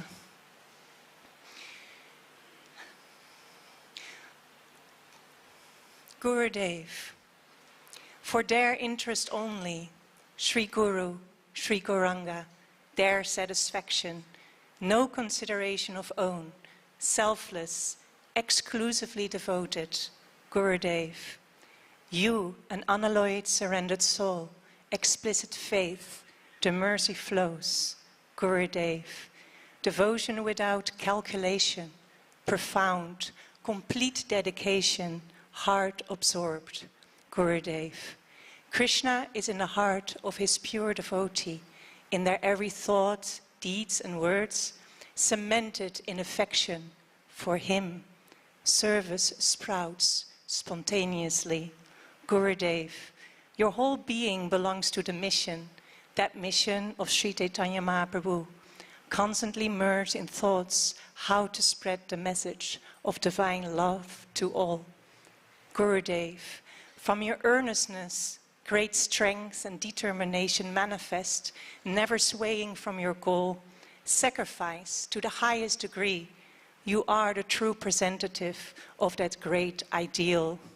Gurudev, through your deep focus and attachment, merged in the transcendental nature of the Lord, you are aware in every moment, sharp, clear, present, Gurudev. Gurudev connects us as he purifies us, sometimes through a gesture, sometimes through chastisement or a test, but always expressed with care and pure intention. In his presence, the target and vision becomes clear, and he elevates us to the higher sphere, Gurudev. While you plant little seeds, you melt our stone-like hearts. You give yourself wholesale for our benefit to inspire that pure love that we seek. Gurudev, to all that come in your connection, you distribute limitless affection, unconditionally, inexhaustibly, with the principle of inclusivity for all. Gurudev, you are our center of hope and aspiration. You show us the sweetness. It is all around. Your mercy has no bound. In you we found solace and relief. Or rather, we find solace and relief. Gurudev, let us join you by joining in with your instructions to start a true journey within, aligning ourselves with your desire. Let us surrender wholeheartedly. Guru Maharaj, you know that we can handle what we can handle, and so many times you came to our level, and then from there you start molding us, telling us how serious the situation is, impressing upon us how we are trapped in these machines and how to become free from this illusory energy, this illusory world. How we are driven by selfish desires, but at the same time, how to stay positive through it all. That we have a golden opportunity and that we should take full advantage. That what we are looking for here in this world is only small pleasure compared to the infinite happiness that is there in serving the Lord. Guru Maharaj, you impress upon us so many times that you want us to become self-thinking individuals. In your own words, you explain that it is important to have our own nature and everyone is unique. Krishna has a purpose for everyone and we should engage our ability. Our meditation should be, what can I offer? What could be my contribution according to my nature and my ability? Spiritual life is meant to be natural. It's meant to be full of love. Guru Maharaj, you are extremely affectionate. You believe more in us than we believe in ourselves. In your own words, you say, the spiritual master gives us a vision for our lives that is greater than we would have ever thought. You are so encouraging, and that gives us hope. In fact, it is your affection that has captured our hearts and purchased us wholesale, and now we feel we have a debt to pay you. That affection is unconditional. You are always dedicated to our best interests, and we can feel that. It is so powerful. It's like finding unconditional love in this world of duplicity and hypocrisy, finding a true friend that stands by you no matter what. In fact, you have become completely self-forgetful for our interest. You are our example, Dasa Dasa Anudas. You consider yourself our servant. You give us the impetus to set higher spiritual goals, but simultaneously to set those goals with great humility. One of those goals that you stress over and over again, something that you really want from all your disciples, is to become kind, truly kind, and respectful to every living entity, to see everyone and everything in connection to Krishna, everything as higher than ourselves, that we are servant of everyone and everything, because from that place, kindness and trust, love can start growing. Guru Maharaj, you talk about the principle of inclusivity and bringing people in. And in your own words, you want us to engage as many people as possible. Nobody should feel excluded. Try to touch as many hearts as possible, and you impress upon us how we do better as individuals when we are in an environment of appreciation. You say, then we get wings to create an absolutely beautiful atmosphere. Love means deeply appreciating one another, respecting one another. You are asking us to make this movement a place where we naturally feel home, because there is so much care and deep appreciation. And Guru Maharaj, you are the example of that. Guru Maharaj, you have showed me that it is safe to give my heart to you by your example, by your affection, by your selflessness, by your understanding of Siddhanta, and also by our relationship, by understanding me, my covered over self on the plane where I am, and always encouraging me to go deeper. I feel no one knows me and my conditioning as you do, and still you never judged me. but always inspired me to do better. Nowadays, it's not easy to put your trust in anyone. But if we can put our complete faith in Sri Guru and serve Sri Guru with all our heart, then our whole world becomes auspicious. I would like to end with a few excerpts of your book, Forever Present. Guru Maharaj, you say that in the material world, we're always in a lockdown. It's like a prison house. The material energy is a part of Krishna's plan to purify us. But now that we have the mercy, we should take full advantage.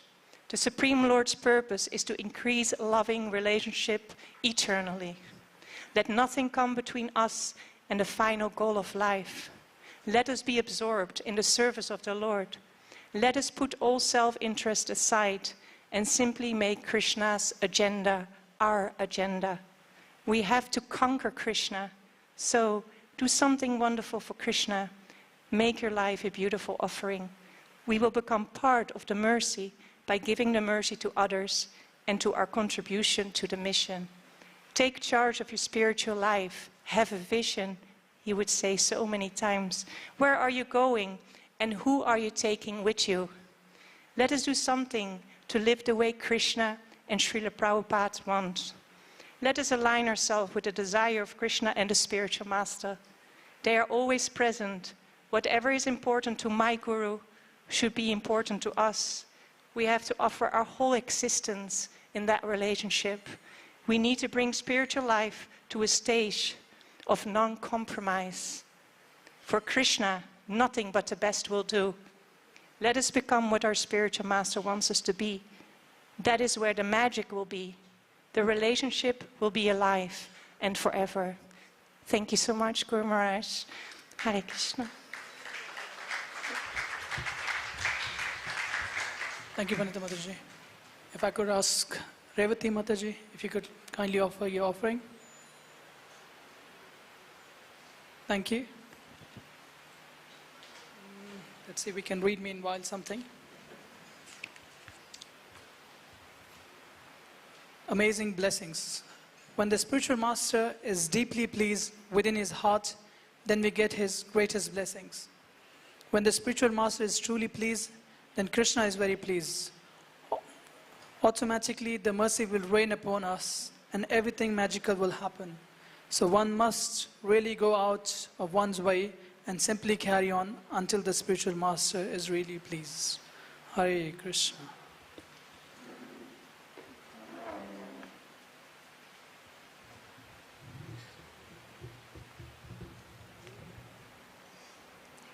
Let's see.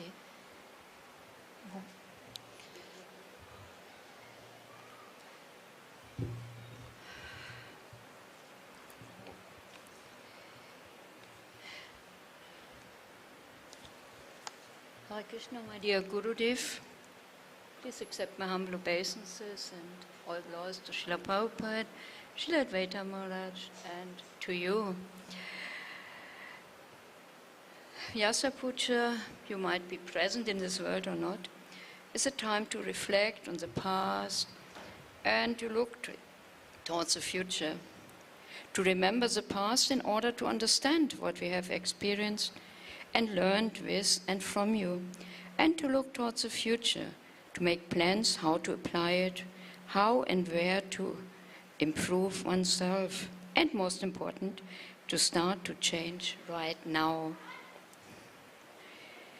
This year's Vyasa Puja, of course, is different from all the others we celebrated before, because you're not present in this world anymore, at least not directly visible. But somehow I feel you're more present now in my life than you were ever before. I want to use the opportunity to look far back in time and far into the future as well. After all the years, many details got lost, of course. But there are others I will never forget, never ever. And they show some of your seemingly unlimited wonderful qualities. The first event it was in 2002, and it shows how yeah, how you were not at all complicated, and you were already teaching me an important lesson which I understood only a few weeks before now. I had met you in New Mayapur, and the first moment it was clear to me, this is my spiritual master. A few weeks before, I had prayed to Krishna and Balaram to send me a guru.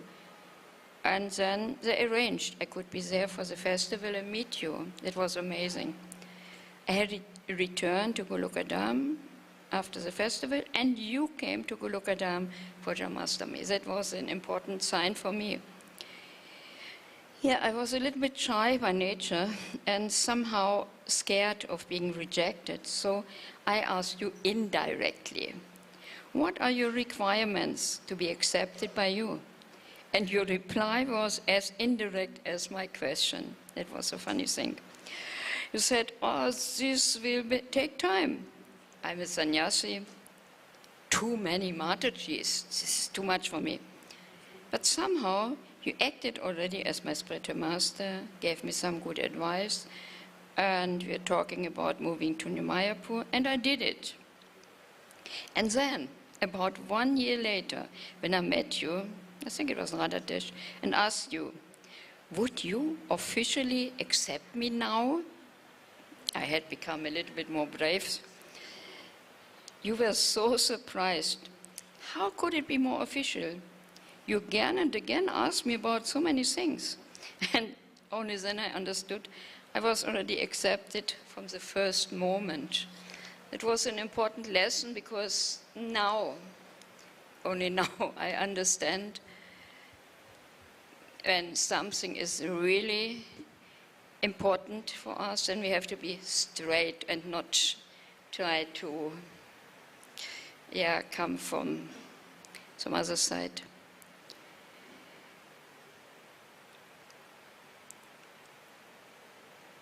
The next event shows how broad-minded and merciful you are. It was my second initiation. It was really an exciting event. It was a New Raj Mandala. Took place in the afternoon. I was cooking for many visiting devotees in the morning for lunch. And then I had to rush to Madrid to pick up my daughter from the airport. It was a hot day, and when I returned, I was completely finished and had some really heavy headache because I was fasting.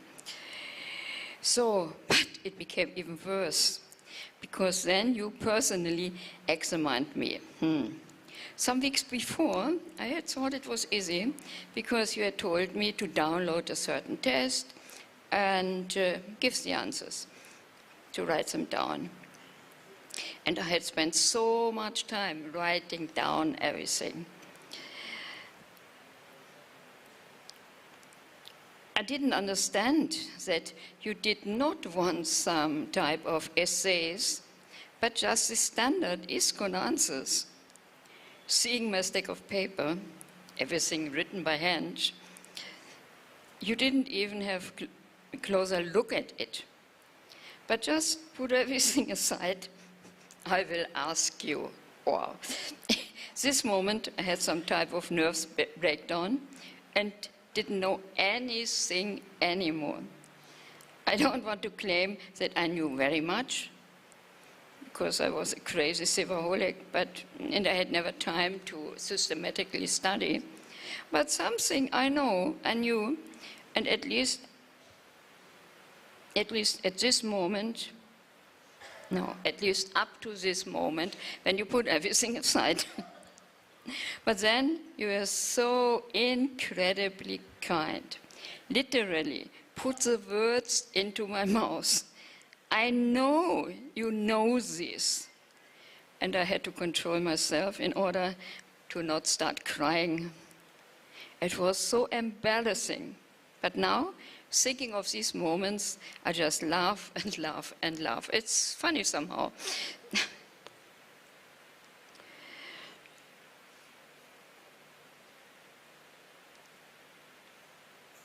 Yeah, the next small events shows how you were teaching and correcting in such a nice way that one didn't have to feel bad about. I was coming from a German temple where everything was clean and done in the proper German way. Whoever was in Germany or met German devotees know what I'm talking about. I was so frustrated sometimes about the situation at the temples where I was staying. I don't remember anymore what I wrote to you, but will never forget your reply. People have different mentalities in different countries. Krishna knows this and accepts whatever they offer to him according to their ability. You still have to learn this. And I will never forget how once I asked you why it is so difficult to just surrender. And you replied, that's because, no, it comes. That's because you are such a proud and puffed up rascal. Oh my God. Perhaps you saw how shocked I was at this moment. Of course, I tried to control myself. And then you continued. But don't worry. All of us, we have to fight with this for our entire life. Such a relief. I wasn't the only proud and puffed up rascal. Yeah, I want to say thank you, Rigu Maharaj, for taking the risk of accepting this proud and puffed up, foolish, fallen soul.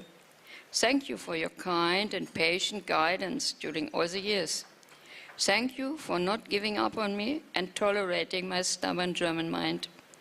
Thank you for encouraging me to work hard as long as I could do so. And for later stopping me at one occasion when I wanted to play the role of a hero again, but definitely shouldn't.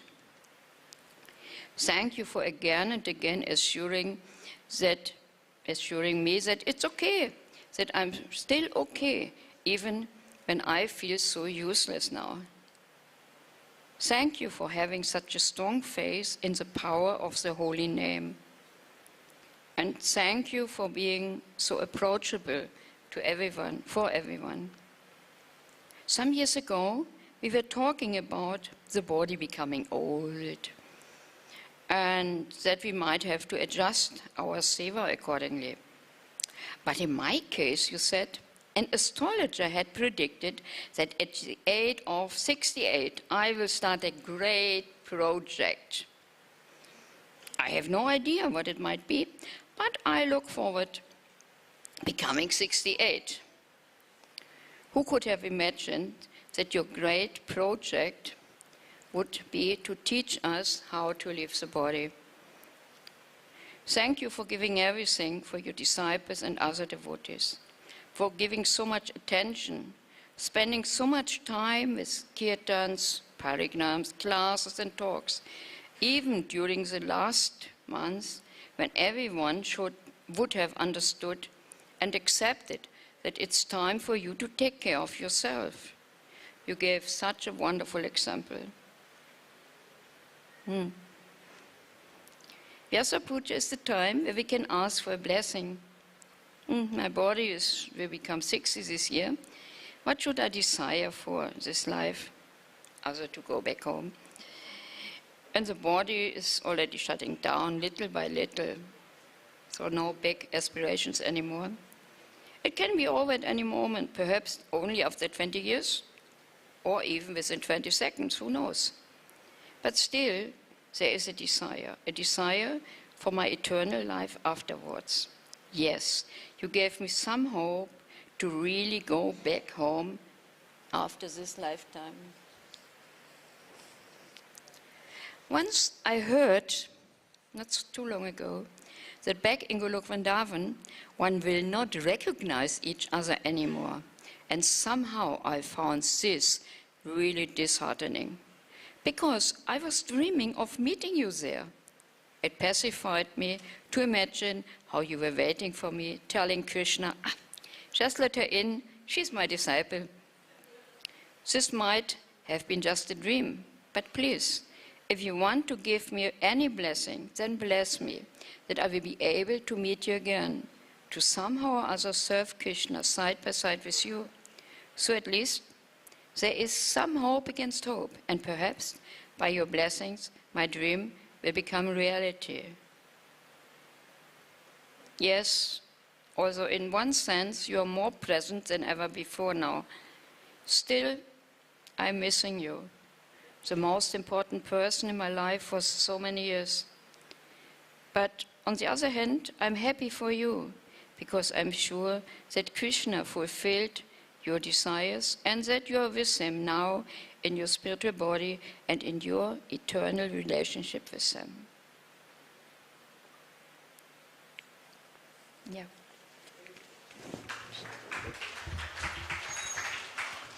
Hare Krishna. Thank you, Revati Mataji. So next we can request Rasaparan Prabhu if he can kindly come and offer his offering. We have 25 more minutes. I would request all the devotees who are about to do the offering, if they can do a short offering, that would be kind. You can speak something from your heart. You don't have to read the whole offering. Maharaj can read in his book. Thank you. Hare Krishna.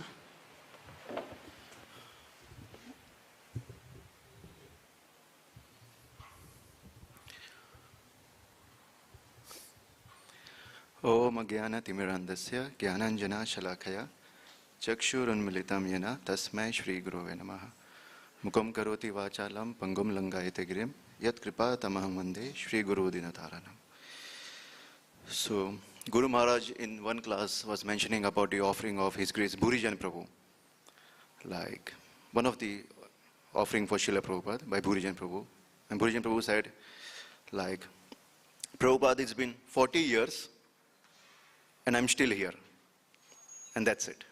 That was the offering. It's been 40 years, I'm still in your movement trying to serve you. So that was the message, like Maharaj wanted all of his disciples to contribute something for the movement. Give something to the movement. Because the movement is giving so much to us. It has given shelter from the material world, given shelter to practice Krishna consciousness, still giving shelter in so many ways to practice bhakti. So we should give something to the movement. Once when I joined the temple said, okay, start managing construction. I was fed up with construction because I was working in the construction company before. So I asked Maharaj, like, in ISKCON it's difficult to handle construction because it's so complicated. They never plan, they never decide, and they do everything spontaneous. So please, I want to avoid this service if possible. So he said, yeah, you can do that, but we have to do something for Srila Prabhupada. This is what he said. That's it, nothing else. So I went back again, okay, I continued that seva. Because he also himself did that. When he was in Mayapur, he was observing the work going on, and Bhavanand Prabhu came from back. Oh, you like construction. So from now on, you're the in charge for all the construction in Mayapur. And he was like, oh, what? From where? And the construction was the Samadhi construction of Srila Prabhupada, Pushpa Samadhi. And we know it's a huge building. Huh? Madhavan said that this building was like a cave. Everything was going inside. Huge, lots of cement and bricks, so much it was consuming. It was such a large-scale construction. And Maharaj did that. Maharaj managed that. Even though not having any experience, but still managed that.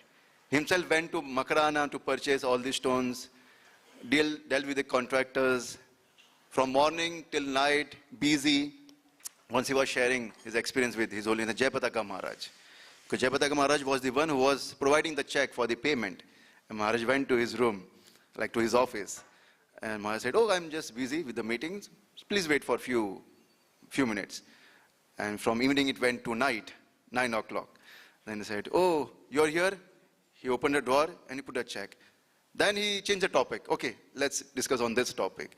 And this dragged on till 12 o'clock in the night. And then all the Mahaprasadam came in his office. He said, okay, forget about the check. Let's have prasadam first. And then we will think about the check. And this went till 2 o'clock. 2 o'clock. Then he finally gave the check to Maharaj. So many things Maharaj did, and this is what we need to learn. Like, sometimes we always take seva which is comfortable to our nature, which is like, okay, this is easy for me, easy-going seva. But Maharaj never did that. Always on the edge. Always depending on Krishna to do his service for the results. And I always did his best. Never like, oh, complained. He always did his best. He came here during the period which we all hear like a tough period in ISKCON Vrindavan. So many gundas inside that we heard from His Holiness Jayadvaita Maharaj. And he literally had to fight with gundas. I was hearing from Nitai, our Nitai Padakamala, he said, they had hand-to-hand also. Okay, hand-to-hand. And then going to court for all this paperwork, purchasing property. Like, it's a big deal to purchase property in India. It's always a big deal, always long court cases. And he was always there involved in that and giving his all. And someone might think, okay, I left Europe, I'm here in India, no facility, so much trouble, and they're giving so much things which is like dealing with materialistic people. Is this spiritual? Ye bhakti hai kya? Is this bhakti? Someone might ask, but Maharaj is saying like, yes, it is bhakti because this is for Srila Prabhupada. This is for the movement that you have to do. And he's again and again, he wants a disciple, do something for the movement. Because this movement is the part of the Mahaprabhu's caravan. We all hear this pastime of Maharaj saying, caravan. This caravan is going to go back to Godhead because it is led by Sri Chaitanya Mahaprabhu, who was dancing ecstatically. Dancing, jumping and everything. It's followed by the 6 Goswamis. They're also like fully enthusiastic. Then Bhakti Siddhanta Saraswati Thakur, then Srila Prabhupada. We hear during one Rath Yatra in London, he was sick, but still Prabhupada went in the sun and jumping and dancing. All enthusiastic in the caravan. Then we have his followers. Other sannyasis, Gopal Krishna Maharaj, Loknath Maharaj, they all are enthusiastic. Our Guru Maharaj also, enthusiastic in services. Cancer, 4th stage cancer. Okay, it was pain, it was giving him pain here. So much difficult to do his natural daily things also. But still when you see him in the kirtan or giving class, you never see a glimpse of any inconvenience. Only you see that he gets up every 15 minutes and goes somewhere. And I was going behind with the water, always, when he was going for his thing. So like that. So always trying to do something for the movement, and he wanted like, even though you are struggling, struggle within the movement. Don't go outside the movement. Struggle anything, because this caravan, when it goes to the spiritual world, the gate, they won't ask how much nicely you chanted, how much you did. They will ask only thing, are you part of this caravan? And if we are, we'll get the entry in the spiritual gate. There is no problem. It's like in a football team, there are like 15, 20 players, extras also. But still, all of them are in the ground. They get the entry in the ground, even though they're not qualified to play in the match. So similarly, even though we are not qualified, and I don't know, we will be qualified anytime, because mostly we are like Kripa Siddha, we can be made only by mercy. But by staying in this movement, contributing some way or other, let's try to serve Guru Maharaj and try to do something for this movement. And because outside ISKCON, it's like samsara dava. Like, that's the real experience that you get outside ISKCON. ISKCON is okay. Mahaprasadam, now if you say EC, which is blinking every second, what to do, as soon as I started it. So something is always there, but still Prabhupada's books are there, Prabhupada's followers are there, devotional service is there, because how we can know Krishna, Maharaj was saying in one lecture, only through Srila Prabhupada, because Srila Prabhupada saw Krishna, Srila Prabhupada was with Krishna. That's why we can know about Krishna. That's why we have Krishna as it is, or we can have Bhagavad Gita as it is. Only by Srila Prabhupada we can know Krishna. And that's why he wants us to serve Srila Prabhupada as much as possible. And this one lifetime give to the movement. And then he's waiting on the other side, as he said in his last message. He's waiting for us. He's asking us, don't get lost. Don't get lost. Stay in association of devotees, serve, and come back to me. So let's pray on this day to Guru Maharaj that he gives us strength. He's giving us strength every day. Like physically not present, but still that pressure is there. I don't know, like that mental pressure is there. We have to do something properly. I don't know. That we are always feeling, some of us are all still feeling, that pressure is there. Okay, we have to do it rightly. Maharaj will not like that. So by that presence, through words, through inspiration, through memories, let's serve Srila Prabhupada. Thank you. His Holiness Kanana Swami Maharaj ki, Srila Prabhupada ki, Jai. Hare Krishna. Hare Krishna. Thank you, Rasa Prabhu. Okay, now we're definitely running short on time. So if I request Premalata Mataji, she can offer, and Julian, if you can prepare, you can pray your obeisances after her, then save some time.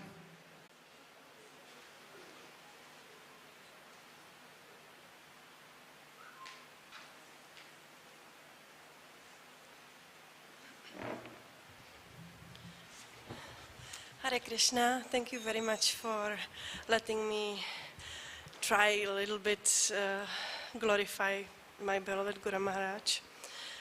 As Revati Mataji, I am also naturally very shy, so please don't mind, I will be reading it from my phone.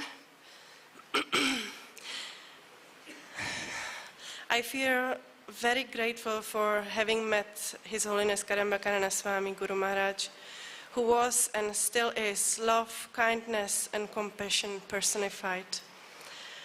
Perfect follower of Srila Prabhupada's mood and mission, never taking any credit, but always considering himself a servant of his disciples and other Vaishnavas, as well as a lion in the matter of protecting devotees. Every moment in Guru Maharaj's association felt magical, and I will always cherish those moments. I would like to share just a few of them. I first met Kadamba Kanana Swami at public program. At that time I had many inner questions which I was too shy to ask. During the lecture where I was sitting at the back of the crowded hall, in one point he looked directly in my eyes and started one by one answer all my questions. In that moment I knew Krishna personally speaks through this person to me. I understood he is my spiritual master. Giving me his first instruction along with the name at fire yagra, which he was personally conducting, he threw a flower in my direction and he said, "From now on your name is Premalata Devi Dasi. Meaning of your name is Creeper of Love of Godhead, and you should water this plant by service to other Vaishnavas." He never pressured anyone by strictly instructing them. He always said, "I don't give instructions, I give advices, and you can decide whether you take it as an instruction. Then you will get more mercy." When asking Guru Maharaj for blessings in the Guru-disciple meeting on Czech farm, he looked at me with deep love and compassion in his eyes, saying, "You don't need to ask. All my blessings and prayers are already with you." Earlier, I mentioned Guru Maharaj's lion-like nature. It was in Queen's Day Harinam. I was wondering how pure devotee acts facing aggressivity. Is he all humble and keeps calm, or gets he angry and protects Krishna's devotees? That time, many drunkards were approaching the Harinam group, trying to interact especially with Matajis. One of them went too far, touching one Mataji inappropriately. Guru Maharaj didn't like it at all and tried to tell him to go away. But instead, the guy challenged Guru Maharaj to fight. Guru Maharaj didn't make one step back, ready to fight. In same moment, like Ananta Shesha's hoods, all the tall, muscular disciples spread behind Guru Maharaj. When the drunkard saw it, he turned his back and ran away as small mouse. My favorite service to Guru Maharaj was hand washing and ironing Guru Maharaj's clothes with his favorite Mysore sandal soap. Mysore sandal soap was also my regular gift to Guru Maharaj, as he said its fragrance reminds him of Vrindavan. Usually he was given sweets from everyone, and when I gave him the soap, he used to jokingly pretend he's eating it. While staying in Mayapur, I had great opportunity to assist Guru Maharaj in assisting his Guru Maharaj, serving senior Vaishnavas the feast at the end of Kartik. We had a lot of fun while trying to convince the humble Vaishnavas to let us wash their feet. Jayadvaita Maharaj and Kadamba Kanana Maharaj always found a way to lovingly trick them into it. Then we served the prasadam, being coordinated by Guru Maharaj, and at the end, when everyone left, we had to sit in line and let our Guru and Grand Guru to serve us prasad, being instructed it is our duty to accept this service from them. Many devotees used to preach that enjoying nature's beauty was Maya. Somehow it was difficult for me to accept this. How relieved I was hearing Guru Maharaj saying this. We need nature. We are part of nature ourselves. In a forest or near a lake or river or the sea, we find that it gives some peace to our heart. So take some time to be in nature and see how Krishna is behind everything. Nature is Krishna's loving letter to us. Another thing Guru Maharaj said, chanting is more important than breathing. And he carved this point in my heart by chanting his rounds till the very end, even though he was hardly breathing. Another clear point I treasure in my heart is when Guru Maharaj said, we should search in each god brother and god sister some of particular quality they inherited from him and worship that quality as it was himself. This way we can always appreciate one another and stick together as KKS family. Dear Guru Maharaj, thank you for all your mercy and wisdom. You made my life meaningful. At my last darshan with you, you told me lovingly, don't be sad, we are not parting for long, we will meet again. Please continue look after me and guiding me from spiritual world till the day I can meet you again and assist you in any way required. Your daughter, Premalata Devi Dasi. Hare Krishna. Thank you, Mataji. Judah Mataji, if you can take a seat. And maybe after that, who is that? Madhuvani Mataji, if you can come and offer your prayers till the time. Thank you. Omma Timirandasya Gyananjana Salakaya Chakshuru Militamina Tasmai Sri Gurave Namaha Panchakalpataru Vyasa Kripa Sindhu Evacha Patitanam Pavanebhyo Vaishnanebhyo Namo Namaha.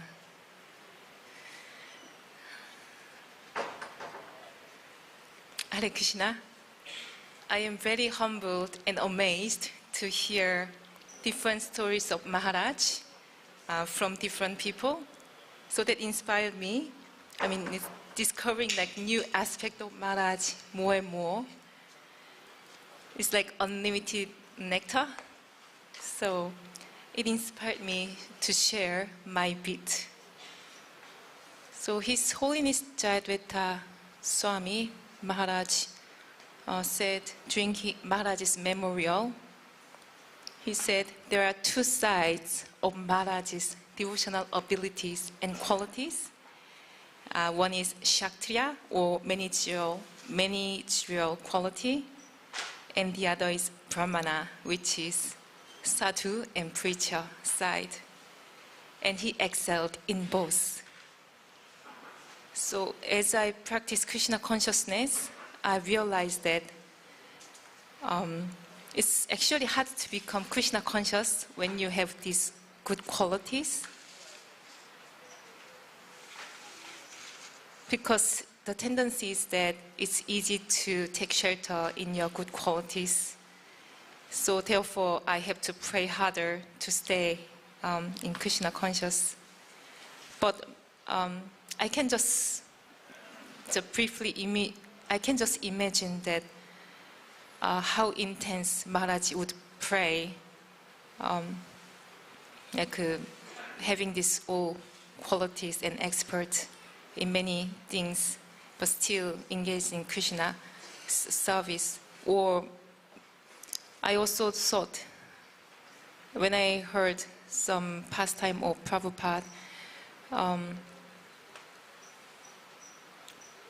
Prabhupada said, they are bowing down to me because I have conquered the lust. And then Prabhupada paused a bit, and then he added that, actually, I don't have time for lust. So maybe Maharaj also didn't have time to dwell in his quality and expertise. So on that note, I'd like to share the side story of his incredible qualities. I got to serve Maharaj in Australia, in New Govardhan Farm, and fortunately for a couple of years, I was the only disciple at the time, but now there are like many disciples. So as many people know, he speaks 7 languages.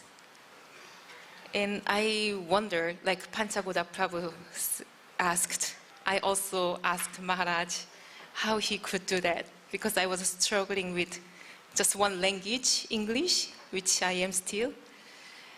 And Maharaj said when he managed restaurant at the early days of his devotional life, it was in India even, so he had to learn Hindi. So in the kitchen, he would just pick up the pot and he would ask, like, what is this? And he picked up the word, how to say pot in Hindi. So he picked up the knife and then he would ask, and he get the word for knife. So just like this, he expanded the noun in the kitchen, and then he would ask now verb, like he was clean, how to say cleaning. And then he would ask like how to stir and this and that. So in that way, he was able to speak like basic expression in kitchen. So he was book smart, but also street smart. He just jumped in. He just got these things like language. Actually, later he shared that according to his astrological chart, he was blessed with language ability. So another side story. And I have one more story, but due to time, I'm sorry. Leave it for next time. Leave it that story for the next time, because we're running short on time. Yeah, so I will skip that. Just one more lasting pastime of him, which shows his character. While I was serving him as a new devotee, I made a lot of mistakes, but he never corrected me or chastised me. And one day I saw him chastising one disciple, and I asked him, why, Maharaj, why you don't chastise me? Because I'm making so many mistakes. And he said, I don't have to chastise you because you are chastising yourself. So just Maharaj is so personal. He knows everything and he sees everything. So I just wanted to share this bit. Thank you so much for listening. Hare Krishna. Thank you, Judah.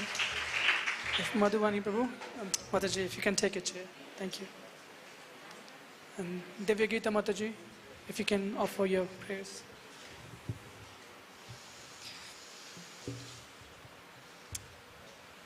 Guru Maharaj, you made me feel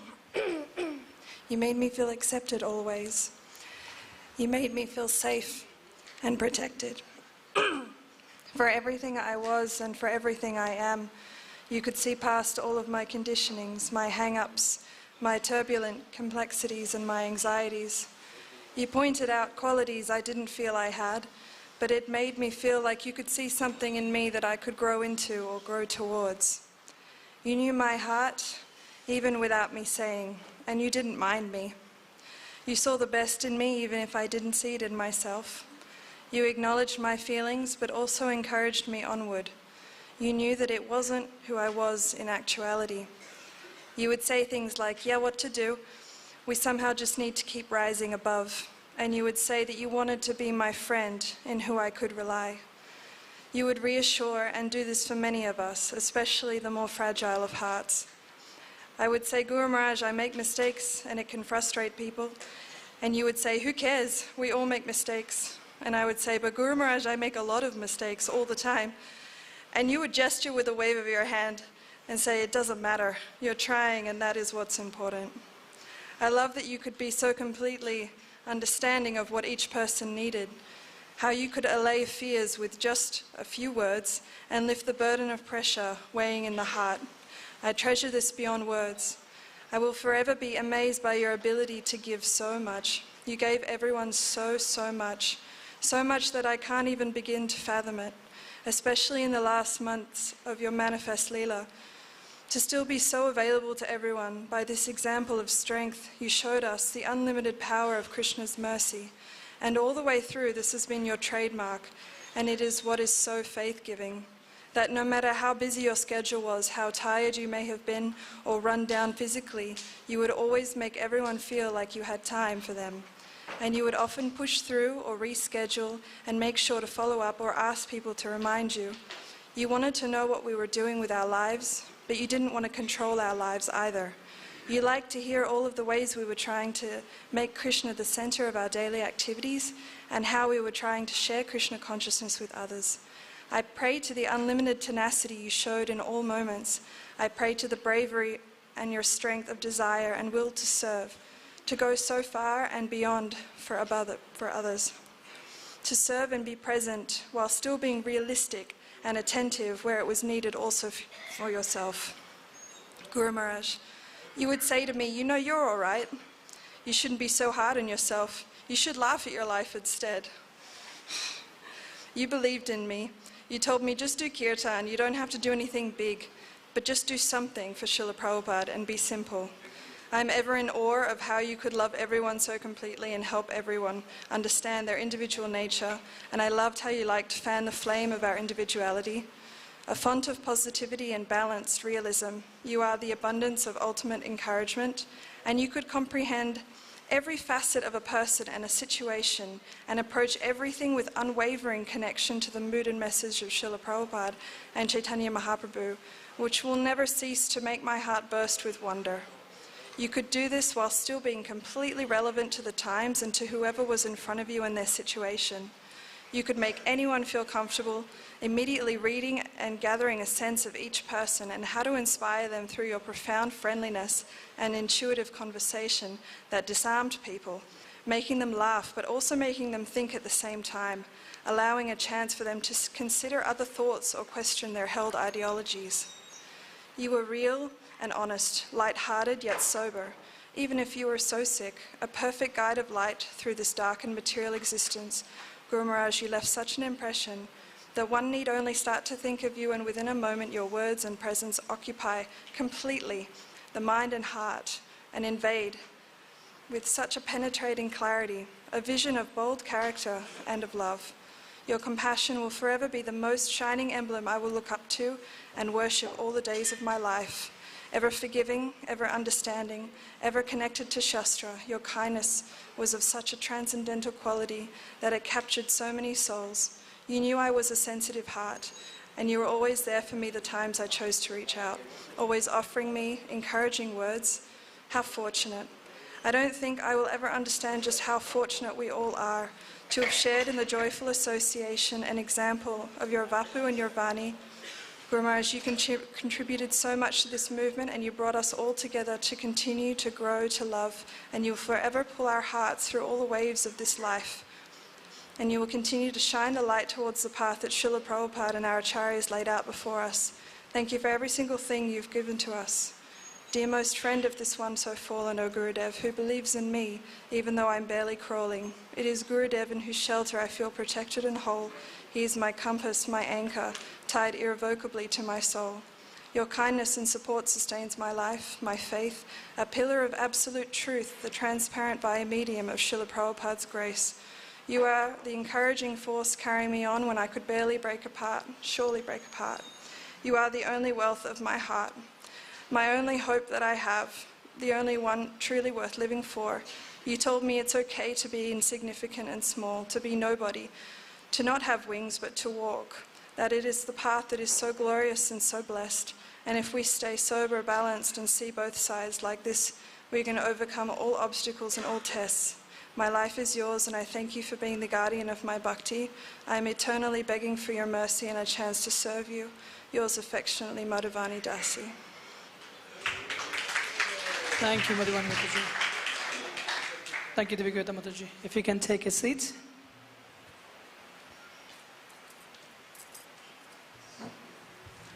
Harikanta Mataji, if you can offer your prayers. Guru Brahma, Guru Vishnu, Guru Devo Maheshwara, Guru Sakshat Parabram, Tasmai Shri Guruve Namaha. Actually, as offering to my Gurudev, I just want to say one word, that is Father, and it contains all. And Father never leaves his daughter behind lonely or helpless. So he gifted me something that is secret actually, and it will reveal its truth as time goes by. And I just want to say, I miss you, Gurudev, and I don't want to cry because, as Prabhupada says, it's not a sentimental moment, and it's not a blind faith. So, yeah, so I don't want to cry. I just miss you, Gurudev. Thank you. Hare Krishna. Thank you, Mataji. Harikanta Mataji, if you can take a seat.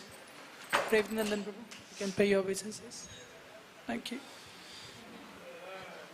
Dearest, dear Gurudev, please accept my humble obeisances and respects at your lotus feet. All glories to Srila Prabhupada. You're in every element of this sweet Vrindavan I hear. You're in the mood of the Mangalarti bells that knock us awake. You are in the light of the sweet sound of Vrindavan lamps that adorn every temple and home, bright and wonderful as you are. You're always welcoming us into Krishna's world, be it through the beautiful butterflies or birds. Like a peacock dancing in rain, in Vrindavan, my dear Gurudev is in heaven. I know it is so sure because slowly I've heard your messages. In Vrindavan, my heart aches, yet in Vrindavan, my heart heals. In Vrindavan, we meet our Vrindavan boy, and in Vrindavan, I see him depart. Dear Gurudev, every day I see your words, your lessons, and your blessings walk into my life. You promise us every day to be better versions of ourselves. I'm forever indebted to you and your mercy on my life. You envisioned me to serve this mission, and I pray I can be married to that vision you had for me as your daughter, as your disciple, and as your eternal servant. It is tough some days. We cry and we remember this separation, that we can never be separated from you. It's a matter of time, and we will be with you again in the festival of Krishna. Please take my whole heart and use it in the service of this mission. Teach me always how to love and how to give love. There are many takers, Gurudev, many takers, but no giver like you. May I always remember you. May I always feel this agonizing pain of separation, for this will remind me the mercy I carry and the luck you have bestowed on me. Thank you for your kindness. May I take this kindness you teach, keep it forever in my heart, and give it all away with greater kindness. Whether in Vrindavan or in Kenya, wherever I will go, I pray to carry you through all in my heart. Give me the strength to tolerate, Gurudev, and give me the courage to be brave. Take away my weaknesses and tie me forever to the dust of your lotus feet. I look at my God family and see so many beautiful devotees. I feel useless and very insignificant amongst them. Still, Gurudev, you saw in me a powerhouse. Indeed, like you say, any good qualities we see in ourselves is a reflection of our spiritual master. I pray I worship your mood, your devotion, and your prana with all my heart for the years to come. Give me the courage to serve Gurudev. I think I don't need to ask you this, because I know every day you, only you will help me serve. Your servant, Harikanta. Thank you, Harikanta. Previnandan Prabhu. Hare Krishna. So I composed an ashtakam for my Gurudev. There won't be Sanskrit, but there will be poetry. It's like the translation that you could read. in the poetry of Rupa Goswami and so on. So it goes like this. In Vrindavan exists a moving like sapphire that everyone wants to possess at their unique wealth. This incomparable jewel is sometimes found as if set in a gold mount. The gold mount is Radharani, at the foot of a Kadamba tree providing shade. I offer my respectful obeisances to the lotus feet of my spiritual master, who like a desire tree can give me at his shade the mercy of Radha Krishna. Like a Kadamba tree, my spiritual master is blessed to be rooted in Vrindavan, and as such, he becomes filled with the happiness of witnessing Krishna's joyful dance festival. In fact, because of his particular fragrance, he makes everyone's around start to move like mad elephants. I offer my respectful obeisances to the lotus feet of my spiritual master, who like a desire tree can give me at his shade the mercy of Radha Krishna. The two Kadambas are dressed in similar garments. One is decorated with yellow flowers attracting a swarm of bees, and the other one is dressed in saffron robes, followed by a swarm of disciples. Being charitable, both Kadambas are giving priceless ingredients. One is giving its pollen for the production of the intoxicating honey, and the other is giving the instructions for the ambrosia of Prem. I offer my respectful obeisances to the lotus feet of my spiritual master, who like a desire tree can give me at his shade the mercy of Radha Krishna. Both of the Kadambas are humble, and they present their affectionate tribute with the weight of their fruitful devotion. One is using its flowery branches with the other, while the other uses the branches of his arms. In this way, they are most eager to render service to the divine couple and will tolerate even to see their trunk cut for their sake. I offer respectful obeisances to the lotus feet of my spiritual master, who like a desire tree can give me at his shade the mercy of Radha Krishna. It is well known that from the Kadamba tree, fruits can be used in cooking, and leaves are used as a powerful medicine. Indeed, everything about the Kadamba tree is valuable, and so is my spiritual master. During important celebrations, my spiritual master has cooked enough amount to feed at least 5,000 Madhumangal. As a result, Giri Govardhan, that he worshipped, asked him for regular worship, then came to him. Simply by the presence of my spiritual master, the blinded are cured of the disease of ignorance. I offer my respectful obeisances to the lotus feet of my spiritual master. Kadamba tree usually doesn't move, but I know one who has been empowered to do so. He moves everywhere on this planet by dint of his compassion for the fallen souls, loudly chanting the holy name Hare Krishna. People will simply cry by seeing him. I can certify it, I've seen it. What to speak of hearing from him or taking initiation? Therefore I offer my respectful obeisances to the lotus feet of my spiritual master. Within the foliage of the Kadamba tree, green parrots are singing melodiously the glories of Krishna. A flute is sometimes heard as a reply and creates tremors in the forest. My spiritual master similarly chants Govinda's name and attracts his reply within the heart of the audience. Quivering with the enthusiasm of love, we all become unconscious of the time passing by when my spiritual master is chanting. I offer my respectful obeisances to the lotus feet of my spiritual master. At other times, goddesses of fortune wander in Vrindavan and may come and ask questions to the Kadamba. Can you help us and indicate in which direction Shyamasundar and his beloved left?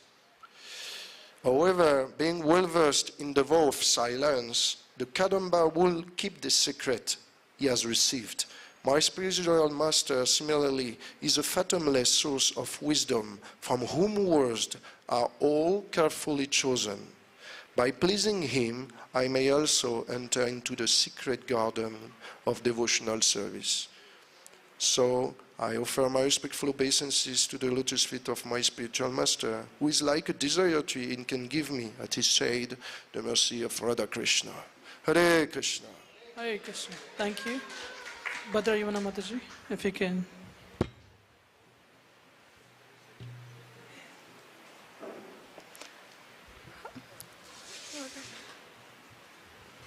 Hare Krishna, I'll try to keep this very short. I feel very thankful for my relationship with Kadamba Kanana Swami. He's changed my life, and reflecting on some of Krishna's qualities, that he also has, sweetness is one that comes to my mind. He's very, very sweet. One thing that he has shown me through his association is who I am, but on the subtle mask of trying to be anything, of trying to be a devotee. His mercy continues to light the way of a life where I stop cheating myself. And that's all I have to say. Thank you, Hare Krishna. Thank you, Mataji. Lalita Nath Prabhu, if you can take the seat. Thank you. The last speaker for the day. 2 days immediately after Guru Maharaj had an interview with Bhaktivinoda Swami Maharaj. So in the interview, Maharaj mentioned that when he's going to the spiritual world, he'll need to carry something.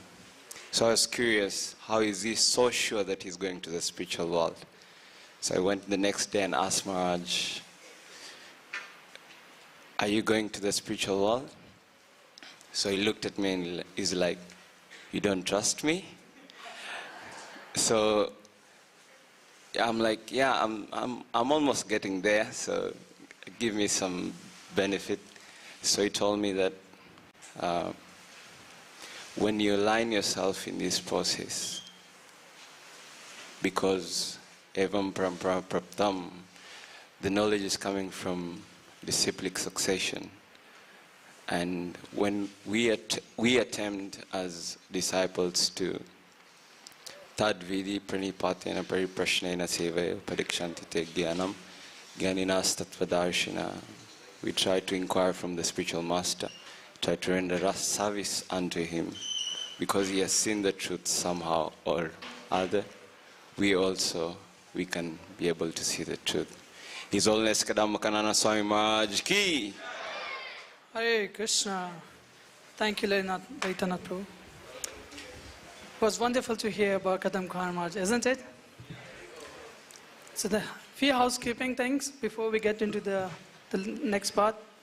After the Pushpanjali, they would be, after this, I'm just going to read one more excerpt from the book.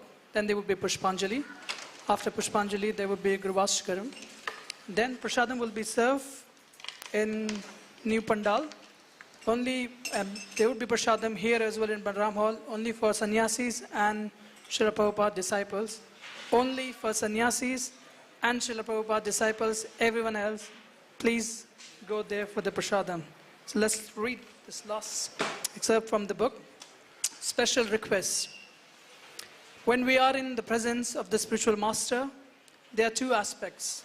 One is what we offer to the spiritual master, and the other is what we receive from the spiritual master.